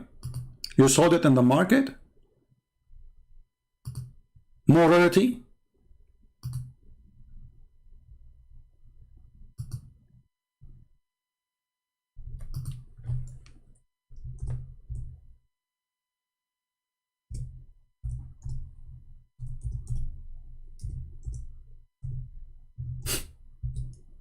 Look who is talking about morality.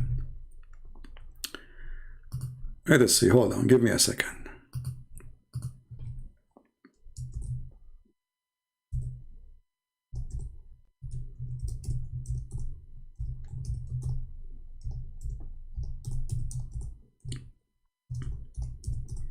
It's a very, very deceiving claim that you are a person who follow a moral religion. You don't have a sense of morality. I mean, what more having sex? The Quran says don't have sex with your mother, but if you do, it's okay. There's no punishment. Otherwise, show me. I'm here. I'm listening to you. You want to call me? I will, you know, no problem. Anyone want to enter upon Aisha, he have to go and suckle the nipples of her sisters, Umm Kulthum, or the nieces. This is religion? This is morality? Is that what Jesus ordered?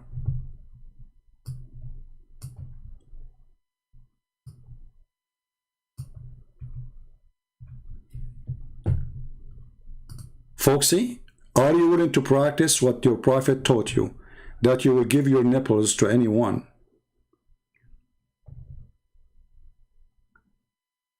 Because he want to sit with you in the bus.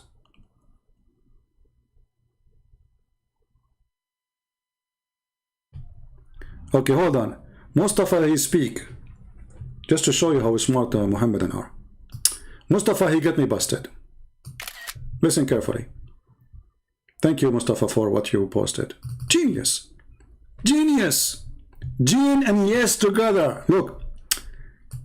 Mustafa speak, he says, CP, I will show you. It is in the Quran. 5 minutes later, this is tafsir. So you stupid, are you saying to me that tafsir is giving something, explaining the Quran, but the Quran is not saying that? I mean, who's a stupid here, you or the tafsir?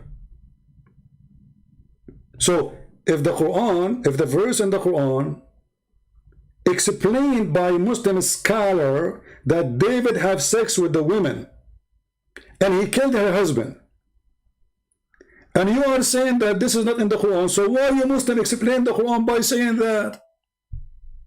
Who is the donkey here? Are you there, Mustafa? Who is the donkey?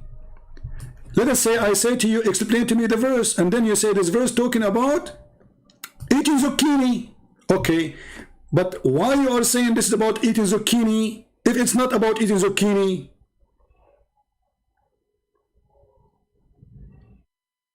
Are you there, Mustafa, or you're going to hide your tail now? Now you will play dead.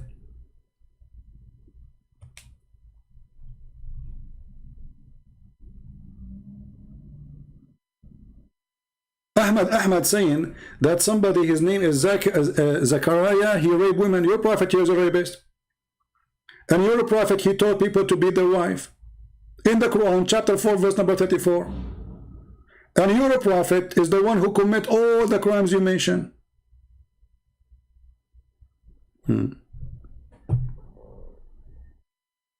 Okay, guys, she is posting for me saying, don't approach illegal sexual intercourse. Okay, what is the punishment? You said to me, there's a punishment in the Quran. We were talking about somebody, he lay down with the women. You forgot?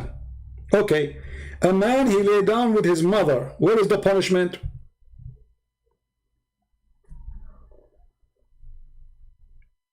I showed you verses saying that you can have sex with your daughter if she is a daughter from adultery.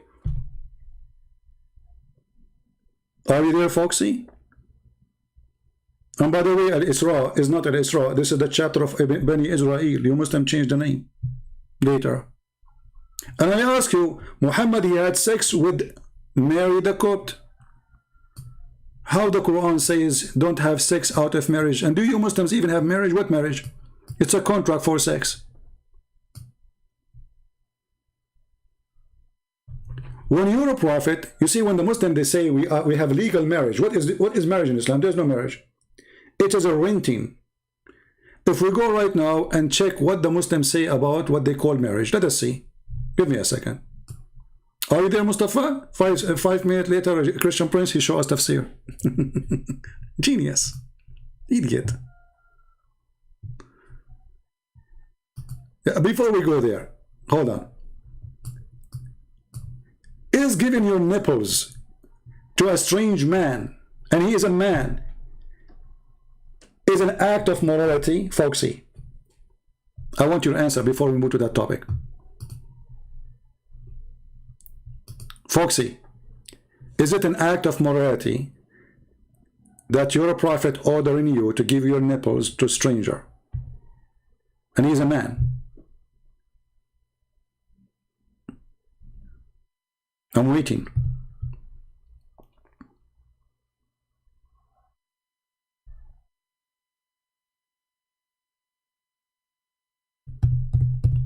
I'm waiting, Muslims.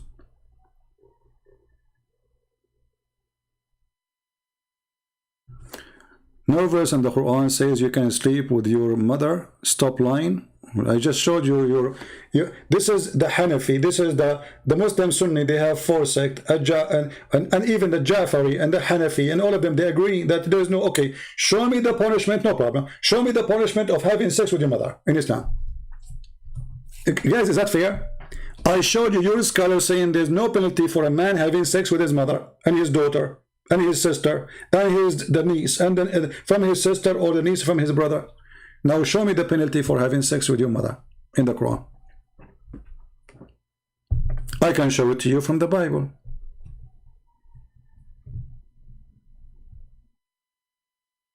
Jesus in the Bible, he called non-Jews dogs.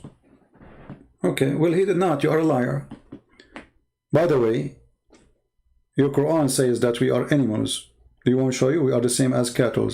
So if you are saying Jesus was bad by saying that, well, your God, he says, Kal An'am, you are an idiot. There's a chapter, it's called An'am. You are a donkey.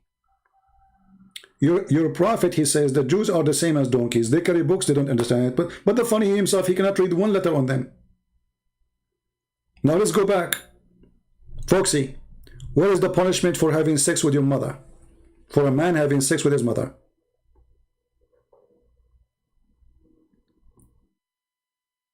What literally, not what the tafsir says.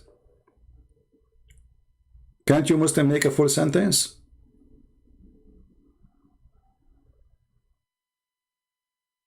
All the penalty you Muslims have, you took it from us, if you have any. What is the verse of, what is the punishment for, the Foxy, she said 100 lashes, but this is for single women. Where is the married women punishment? According to Muslims, this is for single women. Okay, what is the punishment for married women?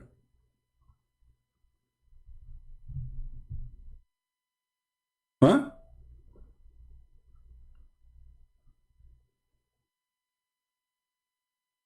Surah 4, verse number 23. Okay, hold on, guys.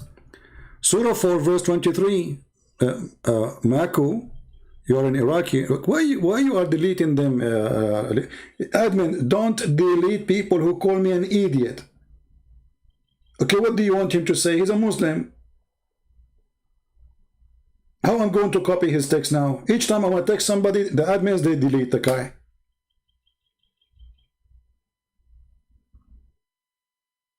Those are our gold. Are you ripping me off from my gold? The idiot just, he quote for us chapter 4 verse 23. And what you did, you took it off. Let us go to chapter 4 verse 23. So we will die laughing. Are you sure you want me to show you chapter 4 verse 23? Are you sure? Let us see. You will cry in a second. There it says you can have sex with married women.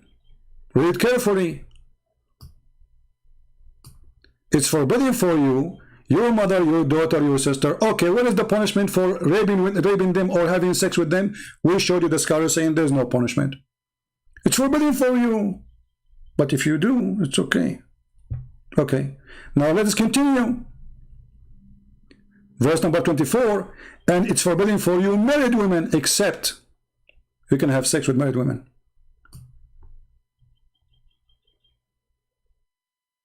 Do you see it? All right. And then we showed you that in chapter 25, verse number 54, it says, وَجَعَلْنَاهُ نَسَبًا وَصَيْرًا. According to the interpretation, having sex with your daughter from adultery is not forbidden.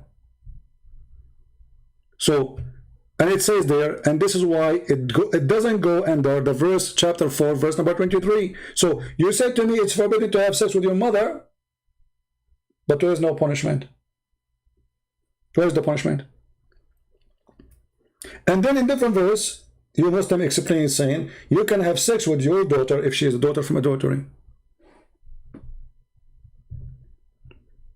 Any Muslim?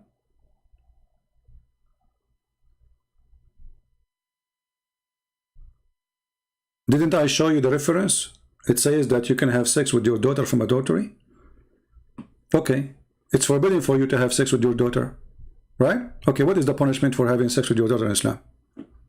Are you saying to me Islam did not mention really a punishment for such a thing?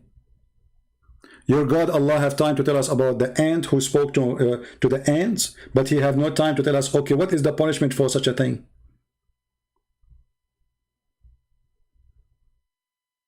Any Muslim? We have punishment for this in the Old Testament. Where is the punishment for you? I'm waiting.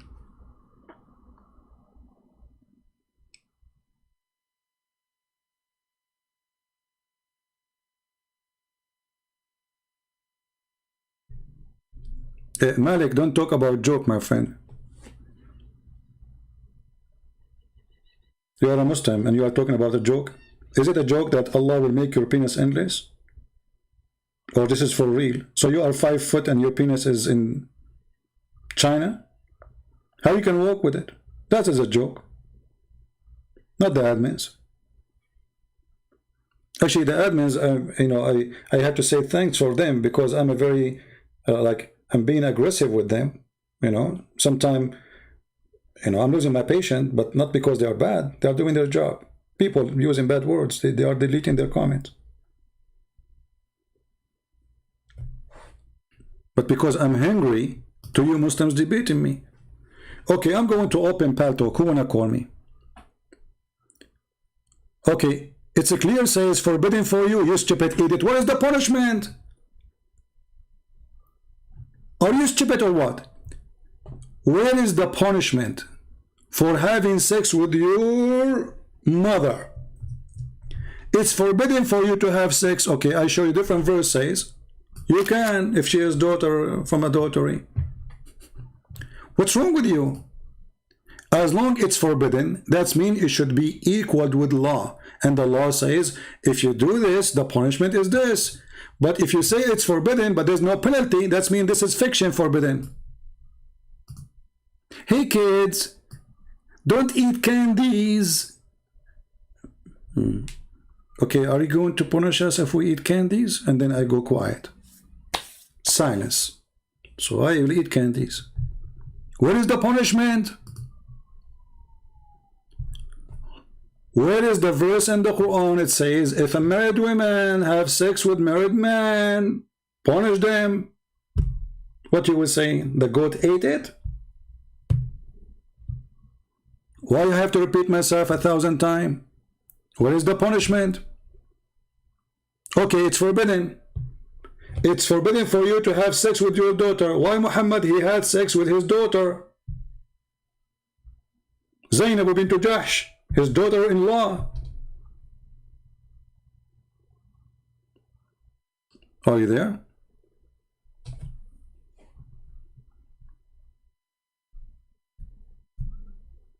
Yeah, what is the punishment for eating pork? First of all, who said to you that it's forbidden in Islam to eat pork? Who is the stupid who said that to you? Isn't it the Quran says that the food of the Christians and the Jews is halal for you? Isn't it the Quran says you can eat their food? All their food is made lawful for you. all the food. So how the pork is forbidden but you can eat our food? Are you an idiot? Maybe your God do not know what we have in our kitchen.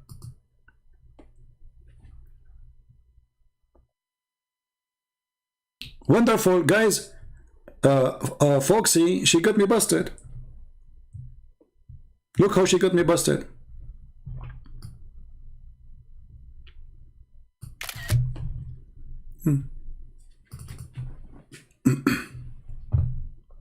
Be my witness, intelligence. She said, you show no verse from the Quran, you read tafsir, you idiot. Tafsir is Quran. When you read the tafsir, tafsir what? What does tafsir mean? Explanation. Explanation of what? So if I am not showing Quran, why in the tafsir is explaining the Quran saying you can have sex with your daughter? Stupidity. And then she said, which is not the same as Quran. Okay, hold on, we will go with you. Where in the Quran it says that Jibreel is the Holy Spirit? Can you show me a verse it says that Jibreel is the Holy Spirit? They will say, no, it's not there. Okay, where you got it from? You say from tafsir. Hypocrite. Tafsir is an opinion, or all of Islam is an opinion. That's why you have thousands of sects. Even your prophet, he says, my religion will be my people will be 73 sects. One of them is right, the rest is wrong. And the one who is going to be right is the minority, not the majority. Which means you cannot be the Sunni, it can't be the Shia. Maybe the Ahmadiyya. Because they have to be minority. I'm waiting now, so what we would do? You can't even find such a hadith. I just showed you that your prophet, he ordered women to give their breast to a stranger. Is that fornication or not? I showed you your prophet, he ordered men and women to enjoy 3 days, 3 nights. Is that fornication or not? Here we go. You can't find the hadith. Let us see if we can find it.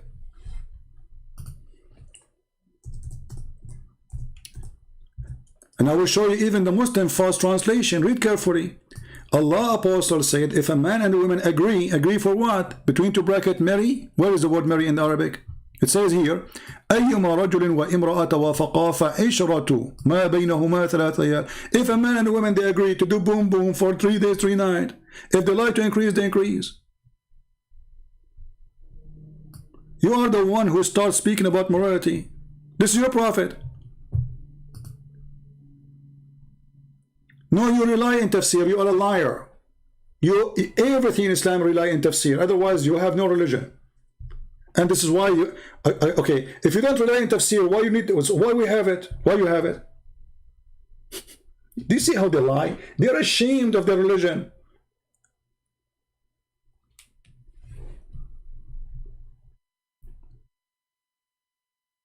He added, what we have this have to do with the lizard now? Are you there, Foxy?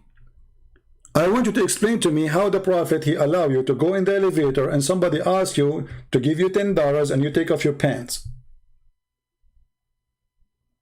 That is morality. What is the punishment if a man, he hire a woman for sex?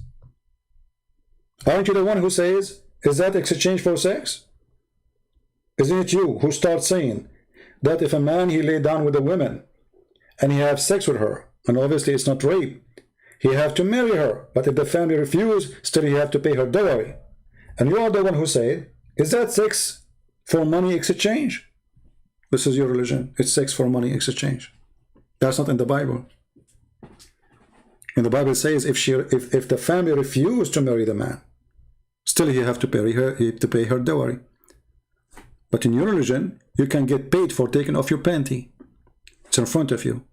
And this is Quran chapter 4 verse 24. So what we will do now? Pork is haram? Nowhere in the Quran it says pork is haram. They are stupid liars. Let me show you the verse. The Quran says, don't eat pork, but if you are hungry, you can. So it's not haram. Well, all people, they eat when they are hungry. They don't eat when they are not hungry. Read carefully. How it's haram, but if you are hungry, eat it. and how it's haram, and I made the food of the Christians lawful for you.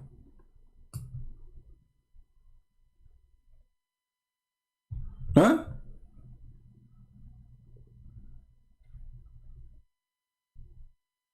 It says you can eat it. Okay, tafsir is explanation. Thank you very much. No problem, Foxy. So guys, the scholars of Muslims who made tafsir, they are donkeys. I agree with you. Now, you are the smart. Can you give me the penalty for having sex with the mother?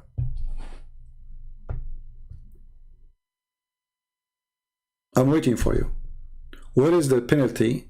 I can show you the verses where it says you will have penalty if you have sex with your mother.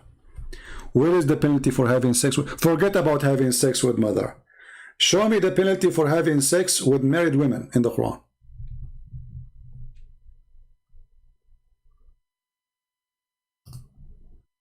I'm waiting. Where is the verse to punish a married woman having sex?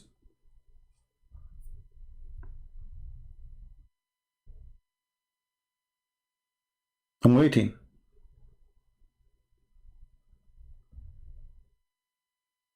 If there is a punishment in the Quran for having sex with married women?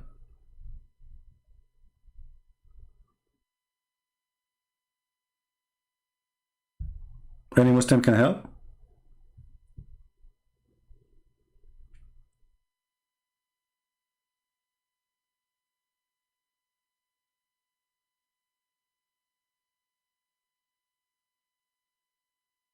Anyone?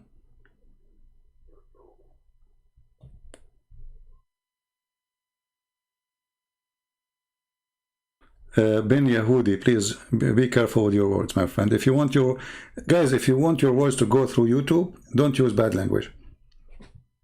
YouTube will hold it by itself. So you are typing for nothing. YouTube will hold any language which is not appropriate to go through. So I'm waiting for the Muslims.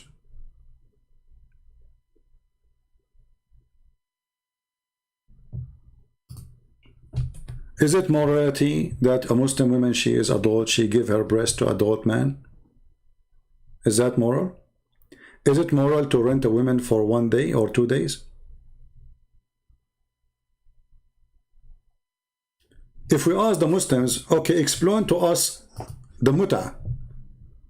The muta, explain to us the muta. What they will say, look, let me show you.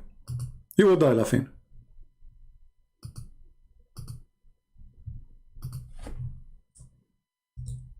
This is the Muslim explanation, not mine. Not what? Not mine. Read carefully. alislam.org. This is Islamic website, not mine. The pillars of muta. Even muta have a pillar. What muta mean? Pleasure. What pleasure? We are talking about sex. Sexual pleasure. Look how Islam and Muslim, they present for us their religion. What is muta? The answer is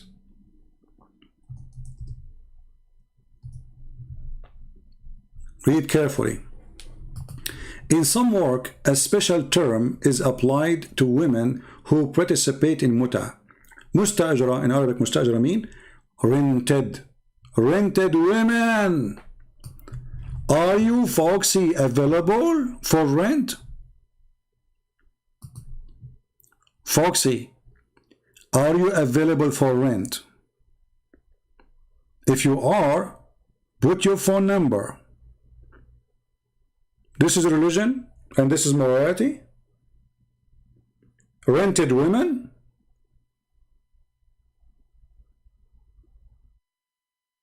And you are the one talking about sex for money exchange?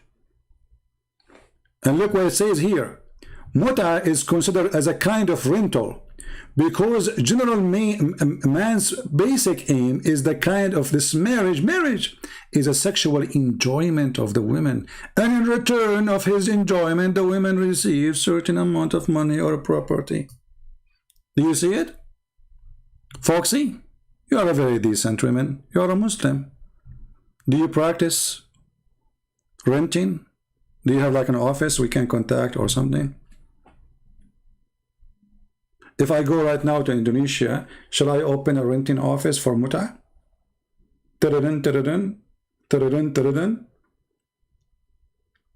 Hello? Christian Prince, I just heard the news that he opened an office for muta. Zakir Naik, how you heard the news, man? I just opened it a second ago. First of all, those news, they spread like fire, and I love it.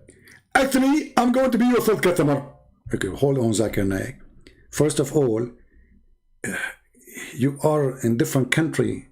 Christian Prince, you can ship her for me. You can use Amazon Prime and you can ship her for me. What do you mean I can ship her for you for an Amazon? We cannot. Those are not in Amazon. This is like, you know, like in the street office. It's not like we don't have a shipping container. Christian Prince, you have to be moderate and you have to listen to some science. These days they can ship it for you. There's a company, it's called Tesla. And Tesla, they said they can send any woman for you in the missile, even to the moon. So don't give me excuse. Now give me the list and the prices. Okay, Zakir Naik. Do you want her young or old?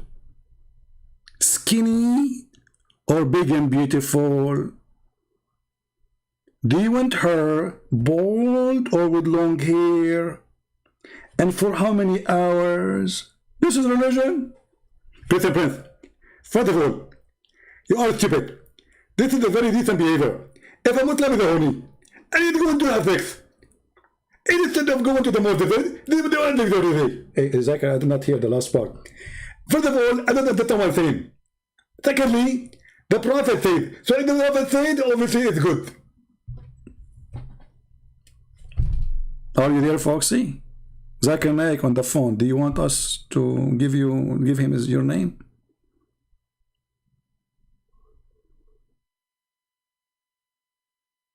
Foxy, what happened? This is your religion, the decency?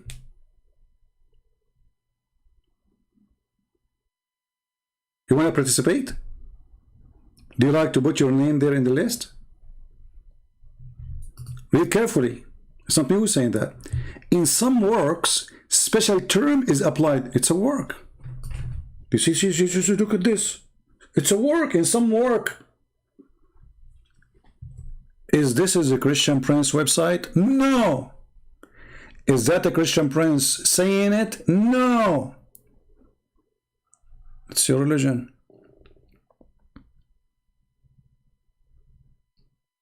The Prophet, he never used muta? Hold on. I will make you famous. What if I show you that your Prophet, he practiced muta? In the front of everybody. Are you willing to call me Mr. Cairo? And I will show you that the Prophet, he used to do muta. And he and the Muslims, they do muta even after his death. And do you want me to show you that your Prophet is a crazy man? He allowed muta, he forbid muta, he allowed muta, he forbid muta, he allowed muta, he forbid muta.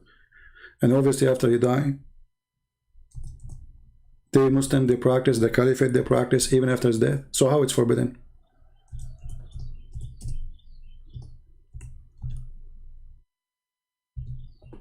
What do you say? If I show you the reference.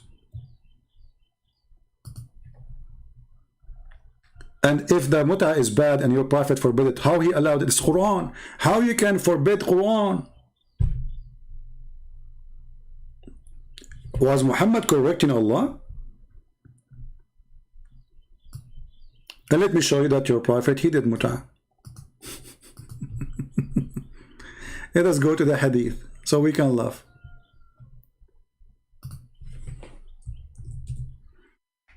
Is that your Prophet or someone else?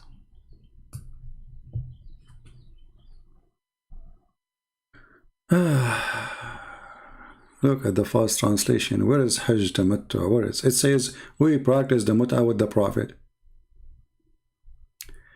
There was revealed the verse of the muta in Hajj. Okay. And we practice it with the Prophet.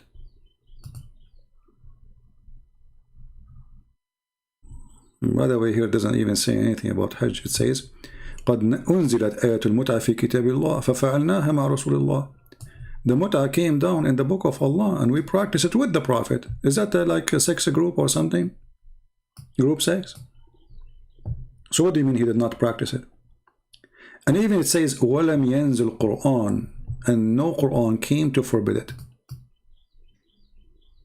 No Quran came to make it illegal, nor did the Prophet forbid it till he died.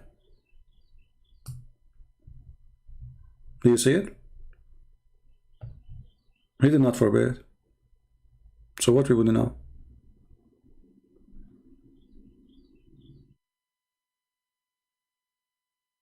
And if it is bad, why Allah He make you do it?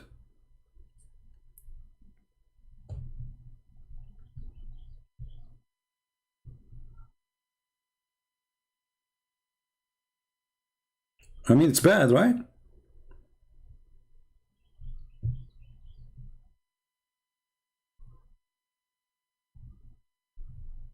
And in different hadith says that we committed muta with Abu Bakr in the time of Abu Bakr, in the time of Umar. Let me show you the hadith.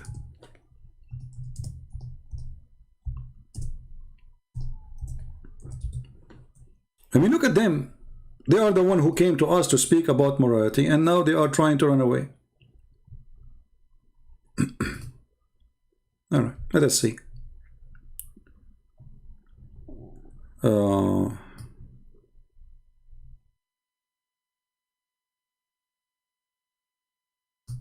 The hadith says that the one who forbid to do it is Umar, not your prophet. And who is Umar, the prophet? Why? Because some story they say that Umar, he have sex with his own daughter. He did muta with her. Some they say even his mother. Read carefully. It says here that from Ibn Abbas, from that a muta, and the benefit of doing boom boom with the women, he came and we did it with the Prophet. And then it says, and the one who forbid it, and we did it during the lifetime of Muhammad. Do you see it? So during the lifetime of Muhammad, it wasn't forbidden. We have been doing it during the lifetime of Allah Messenger. All his life, you Muslim rent women. You go to the store, you bring a woman, you rent her for 5, 6 hours, 10 days, and Alhamdulillah. All the life of Muhammad. And then who is forbidden it? In the time of Umar, read it. And then Umar, he forbid us to do so. Is Umar your God?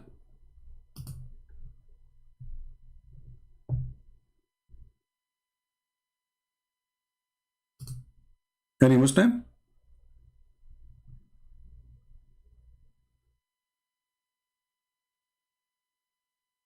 Don't talk about morality, you don't have any.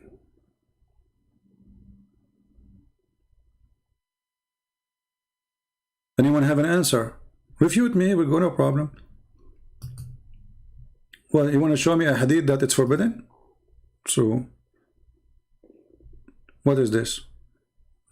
This is Sahih Muslim. This is Sahih. What you would do?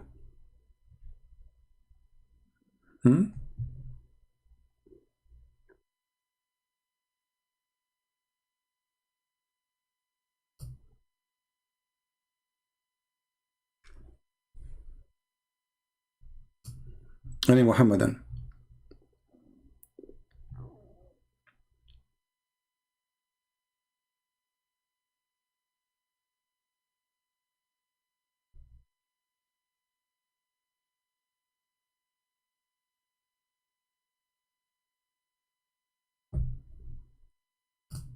You know, there is no way that a decent man, he will allow such a thing for a second. Let us say for the sake of argument, later he did forbid it, for the sake of argument. But how you allow sin anyway? And you say this is coming from God. Because remember, this is Quran, chapter 4, verse 24.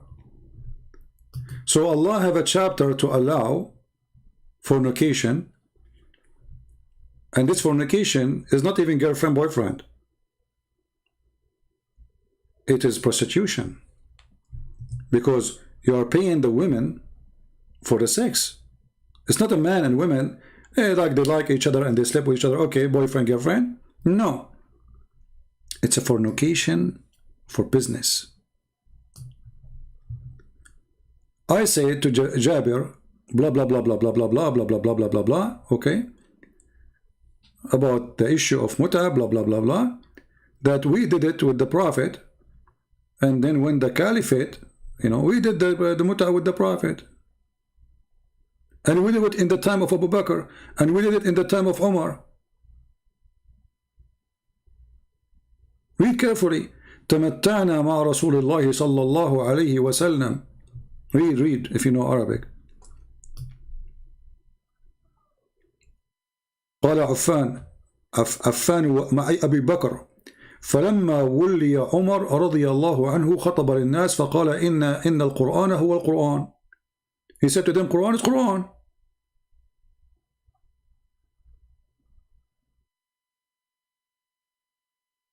And there is two kinds of muta.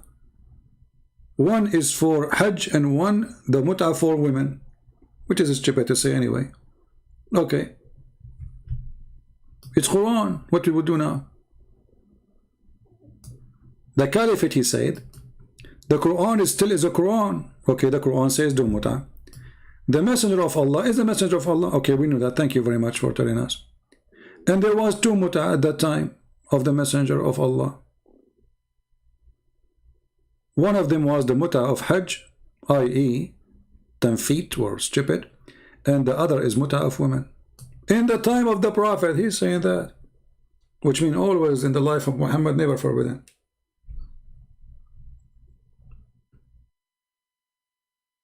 And remember, those are your Muslim books, Sunni books, and it says Sahih Muslim. So what we would do?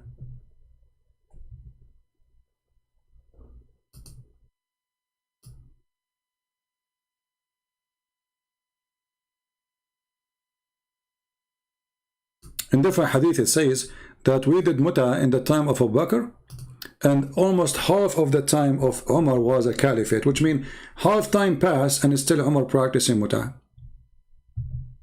Let us see if we can find the hadith.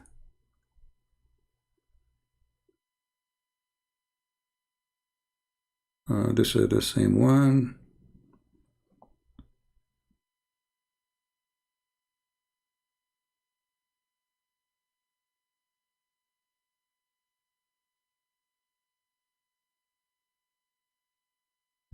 Anyway, we have it in Arabic if we have to. No.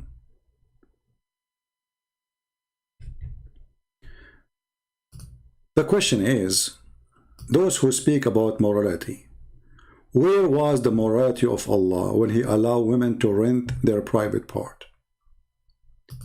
And if you later try to fix it, what kind of God He fixed His own mistake?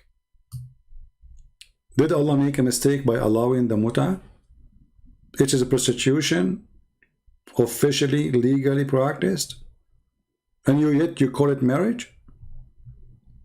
What kind of marriage this marriage is, and what kind of God this God is?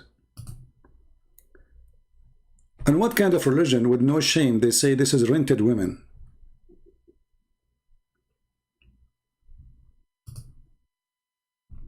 How you say that? Aren't you ashamed of yourself? I mean, how this explanation even is exist by Muslims who they give us speeches about we are women, our women are protected, and then we find that Muslim women, they are rented. We find that Muslim women, they give their nipples to strangers, men, strange man, he come to your door, he knock at the door, he says, I want to suckle you. And the Muslim scholars, they have tons of fatwa, the Prophet said so. And then they come to you and they give you speeches about morality and decency. Divorce by text messages. Why? Because the woman, she is an employee. Can the woman divorce her husband by text messages? No, she cannot. The employer, he can fire you. You cannot fire the employer. Islam is sexual religion. Even heaven, what is heaven? You talk about morality. What is morality in heaven? Even heaven is nothing but sex.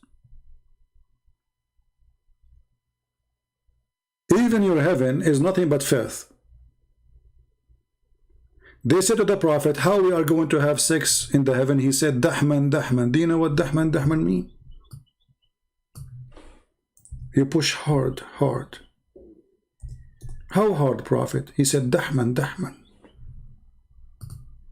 Do you want me to draw it for you? He will go crazy.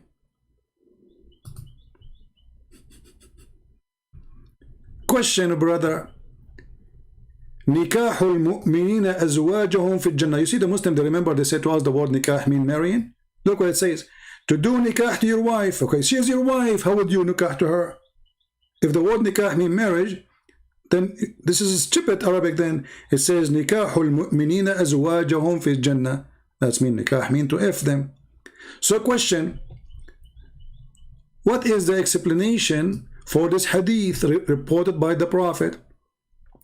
The Prophet was asked, is the people of the Jannah are going to do boom boom to each other? You see, yatanakah, not marry, to F each other. He said yes. He said with the penis which will never go limp. وَشَهْوَةٌ لَا تَنْقَطِعْ, and the sexual desire will never stop. Dahman, Dahman. Do you see it? Let us see if we can find it in the English translation website.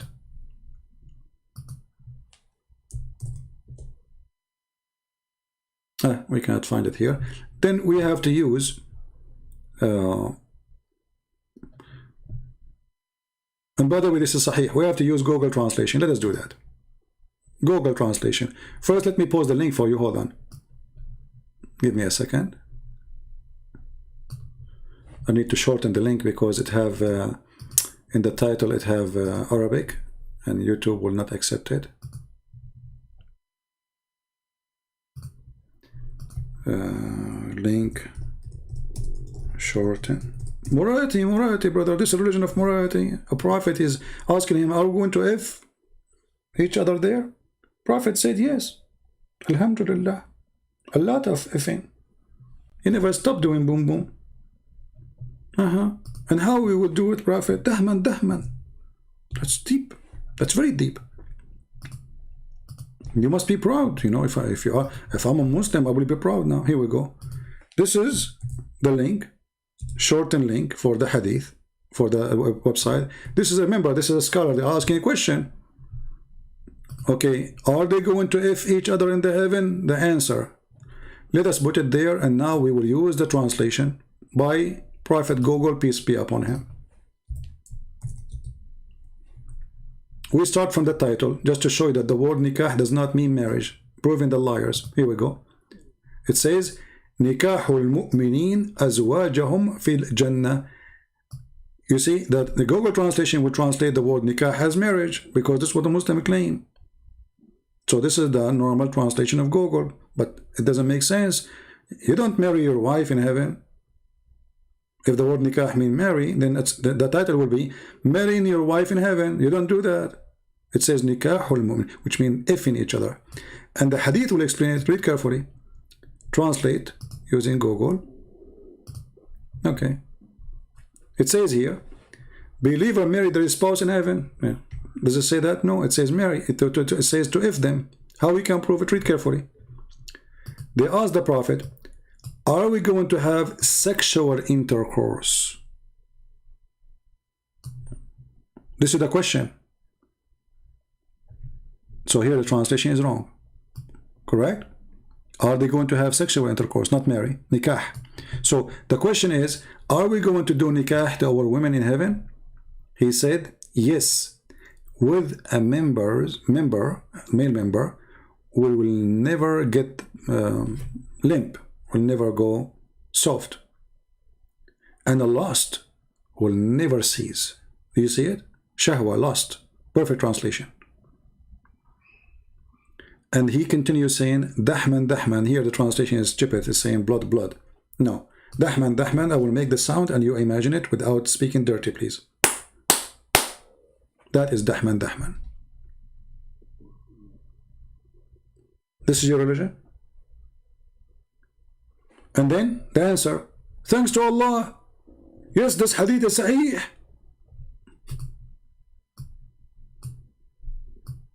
It is Sahih. Where is the people of morality? Dahman, read carefully. Dahman is intensity of intercourse. Intense intercourse. Do you see it?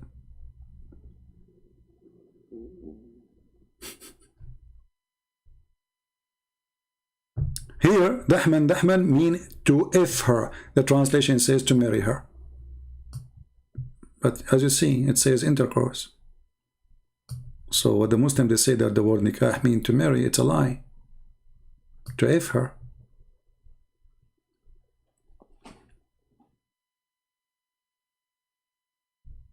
And here they explain to you that this will give you a perfect pleasure because it's so, you know, we don't want to go more. You know the thing, George Biden, you know, Joe Biden, if we give this page to Joe Biden, he will, by the way, Obama, he will make a program to speak about, the whole show is about Muslims. So they interview Muslims to make people love Islam. I mean, look at this idiot. You know, when we say Obama is a Muslim, people, they say, Islamophobia. The first TV show ever he will do, I mean, you are a president, why you are doing TV show? They paid him money. Maybe the Saudi, maybe the Qatari. Allah knows best how much. And what is the show about? Promoting Islam. Which way? When? In Ramadan. But are you going to make Islam better? Look better? Good luck, Obama. We are here. And we will make you look like a joke. The same as your Prophet Muhammad. Now, do we have any Muslims still want to talk about morality in Islam? Actually, not long time ago, there's a Muhammadan.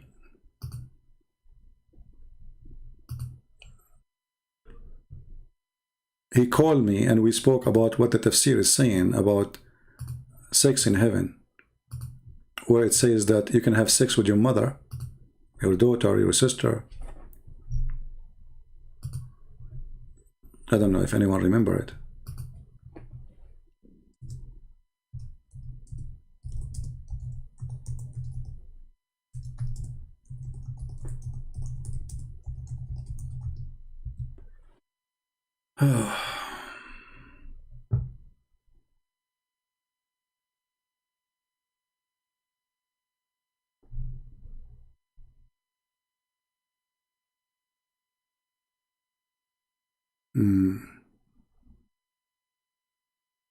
I'm trying to find it.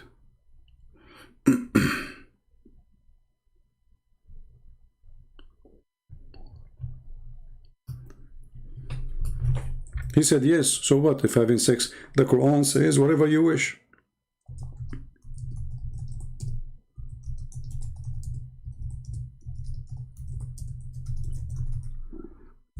I'm trying to find it. Let's see.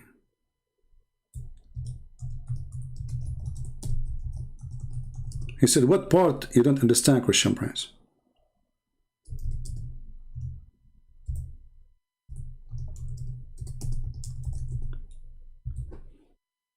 What part you don't understand? Okay, and your channel? Okay, well, I don't know. We need the link.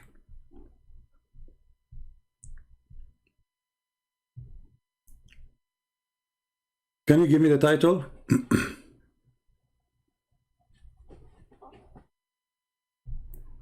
Can you give me the title, my friend? The one who said it's in my channel? I know you cannot post the link, but you can post the title so I can search it.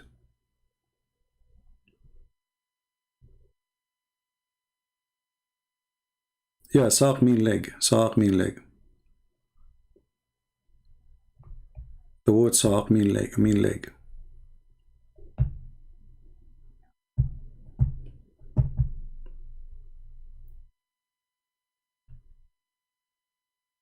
Ramadan is beautiful. Ramadan is where people get sick from spending money and from eating and from sleeping. Actually, according to studies, Ramadan is the month of heart attack. Ramadan is the month of heart attack and crimes, high crimes.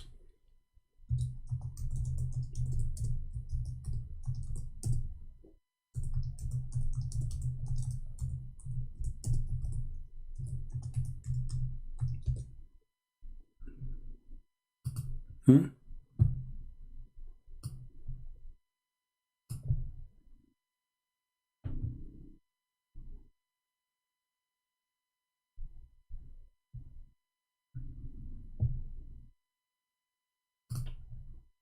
You can go, and there is tons of study made by Muslims about that in the month of Ramadan there's a very high number of heart failure because they don't fast, they eat. They don't fast, they do eat. All right. Okay, let us see. Thank you, BMW. Oh, you are BMW. You know, the guy from Indonesia, he promised me BMW. Me, where is my car? 5 BMW. You give me 5 BMW, and then he died. Okay. Why Muslims leave Islam? Okay, is that the one? When I search for the same title, I see many.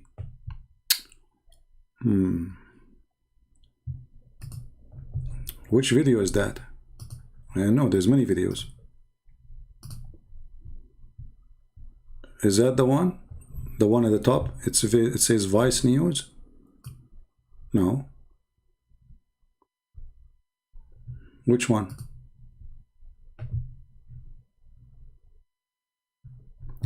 Ayub, I'm a liar. Prove me wrong. Do you want to call me Ayub? Even though I'm here for many hours, I would love to take your call. Do you like to call me? And tell me why we are lying. We lie about what? In which way? Can you tell us the lies? Yeah, I don't see where is your video, my friend. I don't know.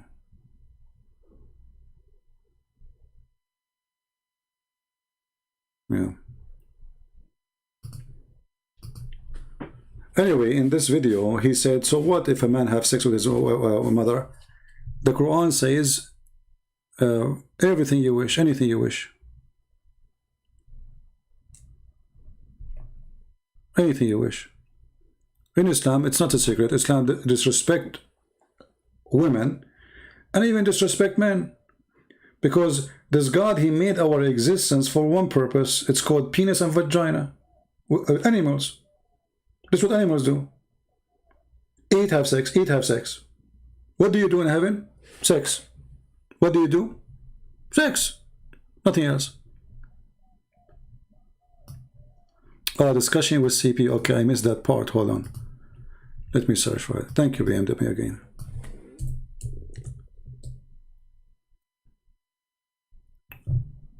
Okay.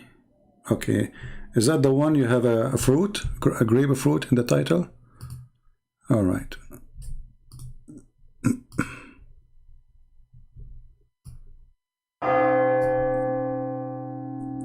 Okay, we have a bill in the beginning. Go to hell. You said to me that you Muslims believe in one God. Obviously, Muhammad here, he put the name, his 33. name, and his obedience equal to obedience of Allah. Because you cannot obey Allah alone, you have to obey Allah and Muhammad. No, you're saying 33. Isn't it this is shirk? Okay, what is the part? The Muslim he called. So what I will do, I am going. Let us see. Isn't it this is obvious? I mean, what kind of a prophet this prophet is? Wait, so this verse is saying that he can postpone the turn of Hold on. which chapter? He needs such a privilege. Can I see that verse? Maybe this is not the one, my friend.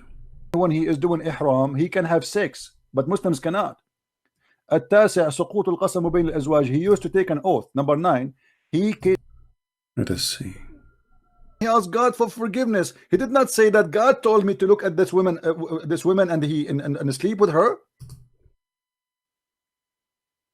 Yeah, This is this is not the one we are looking for. Amazing teaching of the Messiah. This The one we are looking for is where the guy, he says, so what if you have sex with your mother? So what? Even he said, so what if we have sex with Zakir Naik? Because the Quran says whatever you wish. You know? Yeah, this is not the video we are looking for.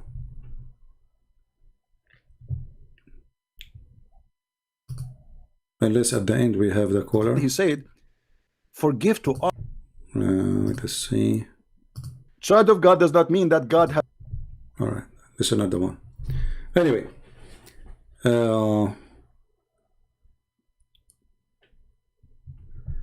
having according to Islam. Okay, let's see.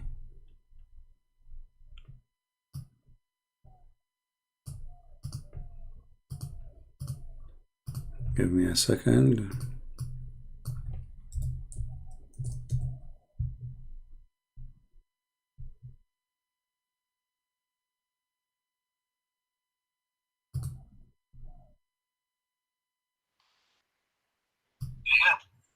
Can you hear me? Yes, mute YouTube, please. Sorry? Mute YouTube so we don't have double voice. What do you want to say to us, Mr. Yes. Ras? Why you are upset? Yeah, this is the one. You said Why are you slandering the you said this guy Nothing is a fraud. Sin in heaven. Huh? Nothing is sin in heaven. Thank you very much. That's what I'm saying. In the heaven you can have sex with the goat. It's fine for you, right? Nothing sin. There's no sin. You can Nothing sin. you can Yes. have sex with your mother. Okay. Yes. Well, okay. So you are proud about having sex with your mother. You and your father, you will have sex with the same woman, which is your mother. Anything is fun. Everything comes from God in heaven. No problem. So in the heaven of Allah, you will have a threesome, you and your father and your mother in the bed. Okay. And you don't see that there's something wrong with that. What do you not understand about nothing is sin? Well, Sin I'm is just trying to understand, we my think friend. You it's see, I'm not sin. smart like Listen, you. We think it's sin due to our social Okay, structure. if Zakir Naik, I'm not trying to insult, by the way. I'm not trying to insult. Don't take me wrong, please. You know, I don't know you. are. Okay, no, I'm not trying to insult. If Zakir Naik, he want to have sex with your sister, and you like your sister, so are you willing, you and Zakir Naik, to share your sister together? In this case, Zakir Naik, Hmm. in heaven, Hmm. he would have a situation in which he could, He could. So you and your sister and your Zakir Naik in one bed. but it wouldn't be wouldn't be my sister. Why not? In heaven, think of it as anything can happen. Well, anything can happen. So your sister, it's possible that you and Zakir Naik having sex with your sister in the same time. That's amazing. I mean, what I can say. This is beautiful, my friend. I'm really in touch. I'm thinking now to convert to Islam. And can you tell me what is the wisdom behind this? Why? Why your sister and Zakir Naik and you in the bed and you don't see that there's something wrong with that? Why you think there's nothing wrong with that? Look, okay, due to our social structure and morals, yes, it's wrong. Hmm. But when you get to heaven, anything can happen. Anything can happen. Yes. What if somebody want to have sex with the Prophet Muhammad, peace upon him? If it's in heaven, yes. So the Prophet, he will take off his panty, he will bend over, and we will see somebody doing him from his behind. In my heaven, yes. Okay, that's wonderful. And do you think you will be hurt if somebody do it to you because you're a man? I mean, I think that will be hurting you badly. Do you think Allah will ease your anus pain? No, listen. That person, whoever who wants to do it, Mhm. he would be able to do it in his own time and space. The time and space, no problem, but he need his penis too. So you are a man now, and a man, he want to do sex to you, and now, you know, because you are a man, unless you are used to it, I mean, it's going to hurt badly. Do you think Allah will make it easier for you when Abdur he do? I would not be the one that he does it to. I'd be. Why? You like to do it to men? You don't like men to do it to you? No. It'd be a different me in a different time and space. Oh, so your anus will be bigger in the heaven. Okay, I got that. No. So what do you You're mean I am messing different up. me? You are saying different me. I don't know. A me in a different time and space. I understand different time and space. I get that. You know.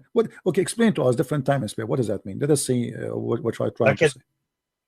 For example, you can have a dream about someone, but that someone it's not the person in real life, real time.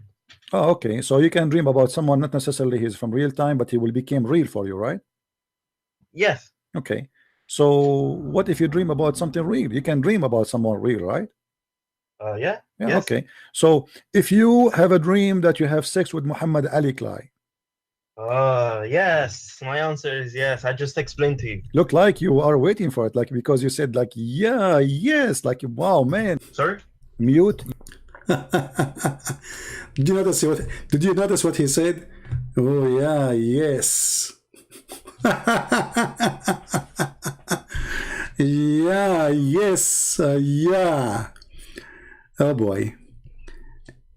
I apologize if you are a Christian listening to this garbage, but in our channel we speak about garbage.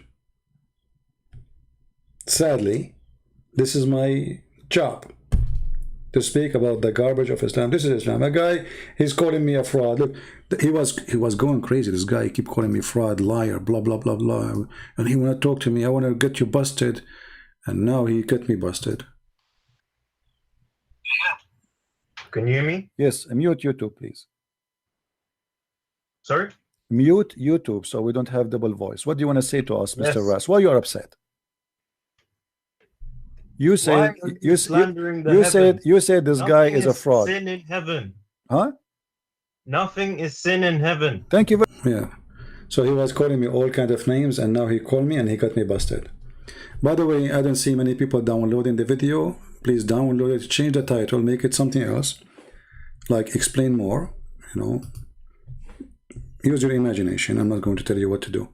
Download the video, because those videos are priceless. All the video we made debating Muslims are priceless, because they can teach you the truth about Islam, reality, not the article written by professional lying to you. This is the true Islam. This is reality. There's no makeup. There's no editing for the videos.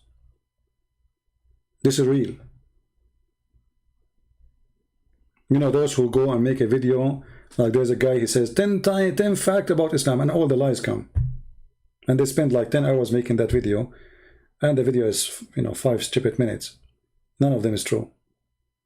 We don't do that here. We do the fact check. Everything we say here is a fact check. And you are the witness for that.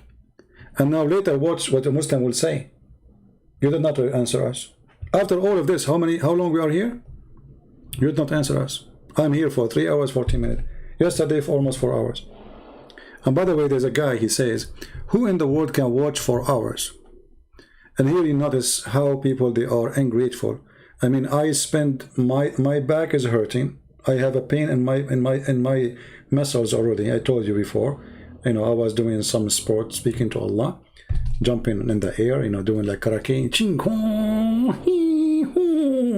and like when I made the who, oh, oops, like okay, it hurt. So I'm not doing now like all the karate stuff, you know. Yeah, I can jump like in the Chinese movie, you know, they walk over the tree, man. I wanted to do that. So I like jumped from a tree to tree, and then I fell down, like unbelievable. Anyway, so this is a true story, by the way. Sahih Bukhari. So he said, who have time to watch video for 4 hours? I said, I have time to serve. You don't have time to watch. Go watch kitchen recipe. And honest to my God, my back is hurting me from sitting in this chair because of the pain I have due to this muscle. What they call it? Muscle what? I know they have a name for it in English. Yeah. Yeah, I play Kung Fu, you know. I will tell you how I learned to do Kung Fu. I was like when I was very young. This is like last year, you know, I was 17 last year. And then I watched a movie about Prophet Moses. When Allah, he sent the angel of death to Moses. And Moses, he hit the angel of death on his eye. Boing! His eye came out like a potato. I said to myself, this is what I need to do. I want to learn karate. So I will never die. Because if the angel of death come to me, I will practice my skills with him. Ching-hoo. The Prophet of Allah, he said, the angel of death came to Moses and said, respond to the call of Allah, i.e., prepared for death. Like Moses, instead of being scared, or like, you know, Moses was laughing like, what the heck? So Moses, he gave a blow to the eye of the angel of death and knocked it out. And the angel went back to Allah. And he said, you sent me to a servant who don't like to die, and he knocked out my eye. So I said to myself, that's what I need. I mean, we will never die after that. The angel of death come to you, you play karaoke. Ching! Muslims, by the way, how come Brosti died? I mean, the guy is so good in karaoke, not like me. I mean, there's no way. But we are close, like almost he was like maybe number 3 or 4 after 400 after me. Okay, how he did not beat the angel of death when he come to him? Moses is more powerful than Bruce Lee. And I thought if Allah, he decides something is going to happen, so the guy, he stopped that order of Allah, and he knocked out. I mean, what kind of a prophet this prophet is? So anyway, I just told you about the motivation behind me learning karaoke. And I think I'm going to open a school to teach you karaoke, you know? Yeah, this is religion, this is a prophet talking. He hit the guy in his eye, boing, boing, boing, boing. I thought the angels, they can destroy armies. And this is the angel of death. We hit him in the eye, we give him, and he gave him a blow. And then the angel, he went to Allah crying like a child, you know. And then Allah, but look, Allah, he have a maintenance department store. Allah restored his eye in its proper place. You know what? I was afraid that Allah will put it in his bum. I mean, this would be embarrassing. But imagine, brother, Allah, he put it in the proper place. What is that? Where is that? His nose, or where is the proper place? So like the eye is out, but still we can fix it. Like, is it LED? He restore it. The eye is out. So if I don't want to use my skills. I mean, it's already 4 hours, guys. I hate you, honestly. You know what? I'm going to take a vacation. Not vacation. I mean, I will try to resist the temptation of going online, honestly, because it's really breaking my back many hours. So imagine this. This is the angel of death. Let us draw him. You know, I'm very good in art, you know.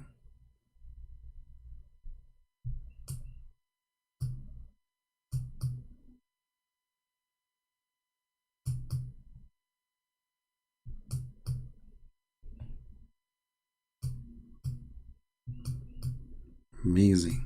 Who can do that? Nobody can do this. So this is the angel of death. Moses, he hit him in his eye, and his eye came out like a rasoor. Boing, boing, boing, boing, boing, boing, boing, boing, you know? And now here's the eye, the eye. And now the angel, he went back to Allah, telling him what happened.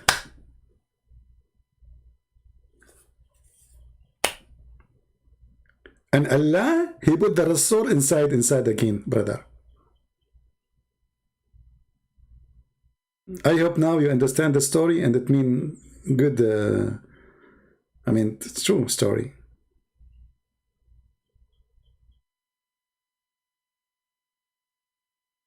What do you mean? Jane saying, what is that? This is the art. Oh, I did not tell you. I was like the first artist in the world who drew like a beautiful art, like amazing, like first a human who did like all those artists. They are my student. Like as an example, I will name for you some very well-known artists in the world. The Caliphate Umar is a big artist, you know. Prophet, he used to use 3 rocks to clean his bum, and then he used the bum or bupu to the Prophet, he used to dry his hand on the wall. And you can imagine what kind of art in the house of the Prophet. I mean, the guy, he washed his testicles and then he dry his hands on the wall. He dry his wall. He dry his hand on the wall. So if you go to the bedroom of Muhammad, what we will find? Marks of hands on the wall. Wall, fingers, all over the wall, all over the place, all over the place, all over the place. This is the, yeah. So I mean, there's many artists in the world, but nobody can defeat what I have, you know. Yeah. Anyway, so this is the, you know, I hope you you know, you guys, you learn karate. Karate is very good. Prophet Musa was a Jewish, and this is a proof that the Chinese, they lie when they say that the first one who created karate is the Chinese. This is not true. He was a Jew. Unless the Chinese, they used to be Jew, then I will believe them. But according to science of a prophet of Allah, the first one who come with karate and kung fu, not only kung fu, kick fu, it's like a kick fu, stupid fu, donkey fu, donkey shot, I mean all kind of fu. All of those is created by Prophet of Allah. All the fu stuff, you know, you can add whatever you want, like, you know, falafel fu, whatever fu. So it's a clear evidence that the kungfu.com is coming from Musa's.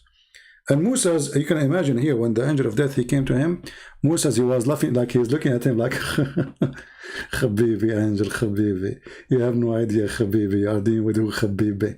You know, if you come to me, Habibi, I'm going to blow your eye, Habibi. And the angel, he's just a cute, he doesn't know what's going on. You have no idea what's going to happen next. So he get closer, and look, Musa is waiting like, okay, get it closer. Yeah. Come, take my soul from me. And the guy, he gets so close, you know, like he's in the top of his chest now. He want to take his soul. And Musa's from the middle of nowhere, like, foo, boo. Yeah, there's boo at the end, you know, because his eyes came out. And then we heard the sound like boing, boing, boing, you know, in the Rasul. So it's a true story.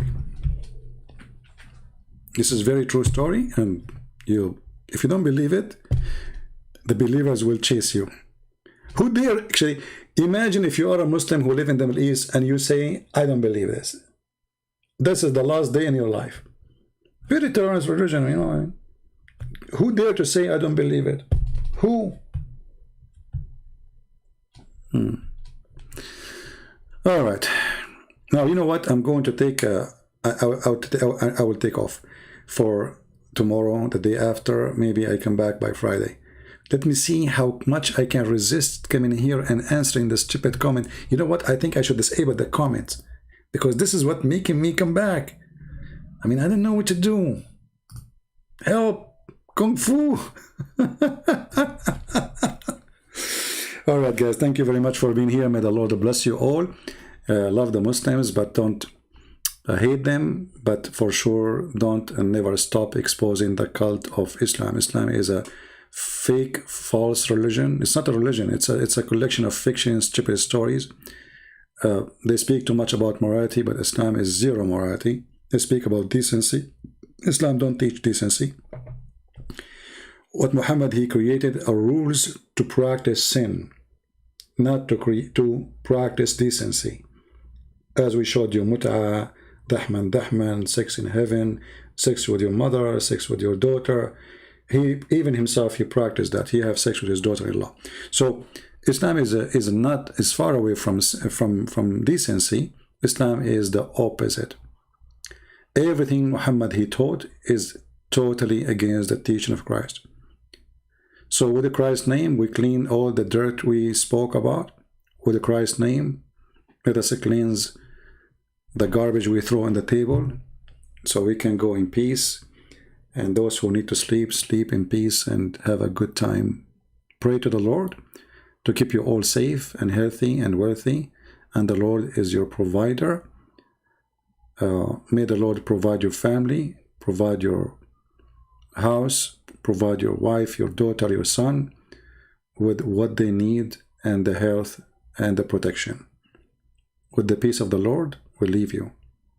And he says, my peace I give to you. Thank you, and God bless you all. Take care.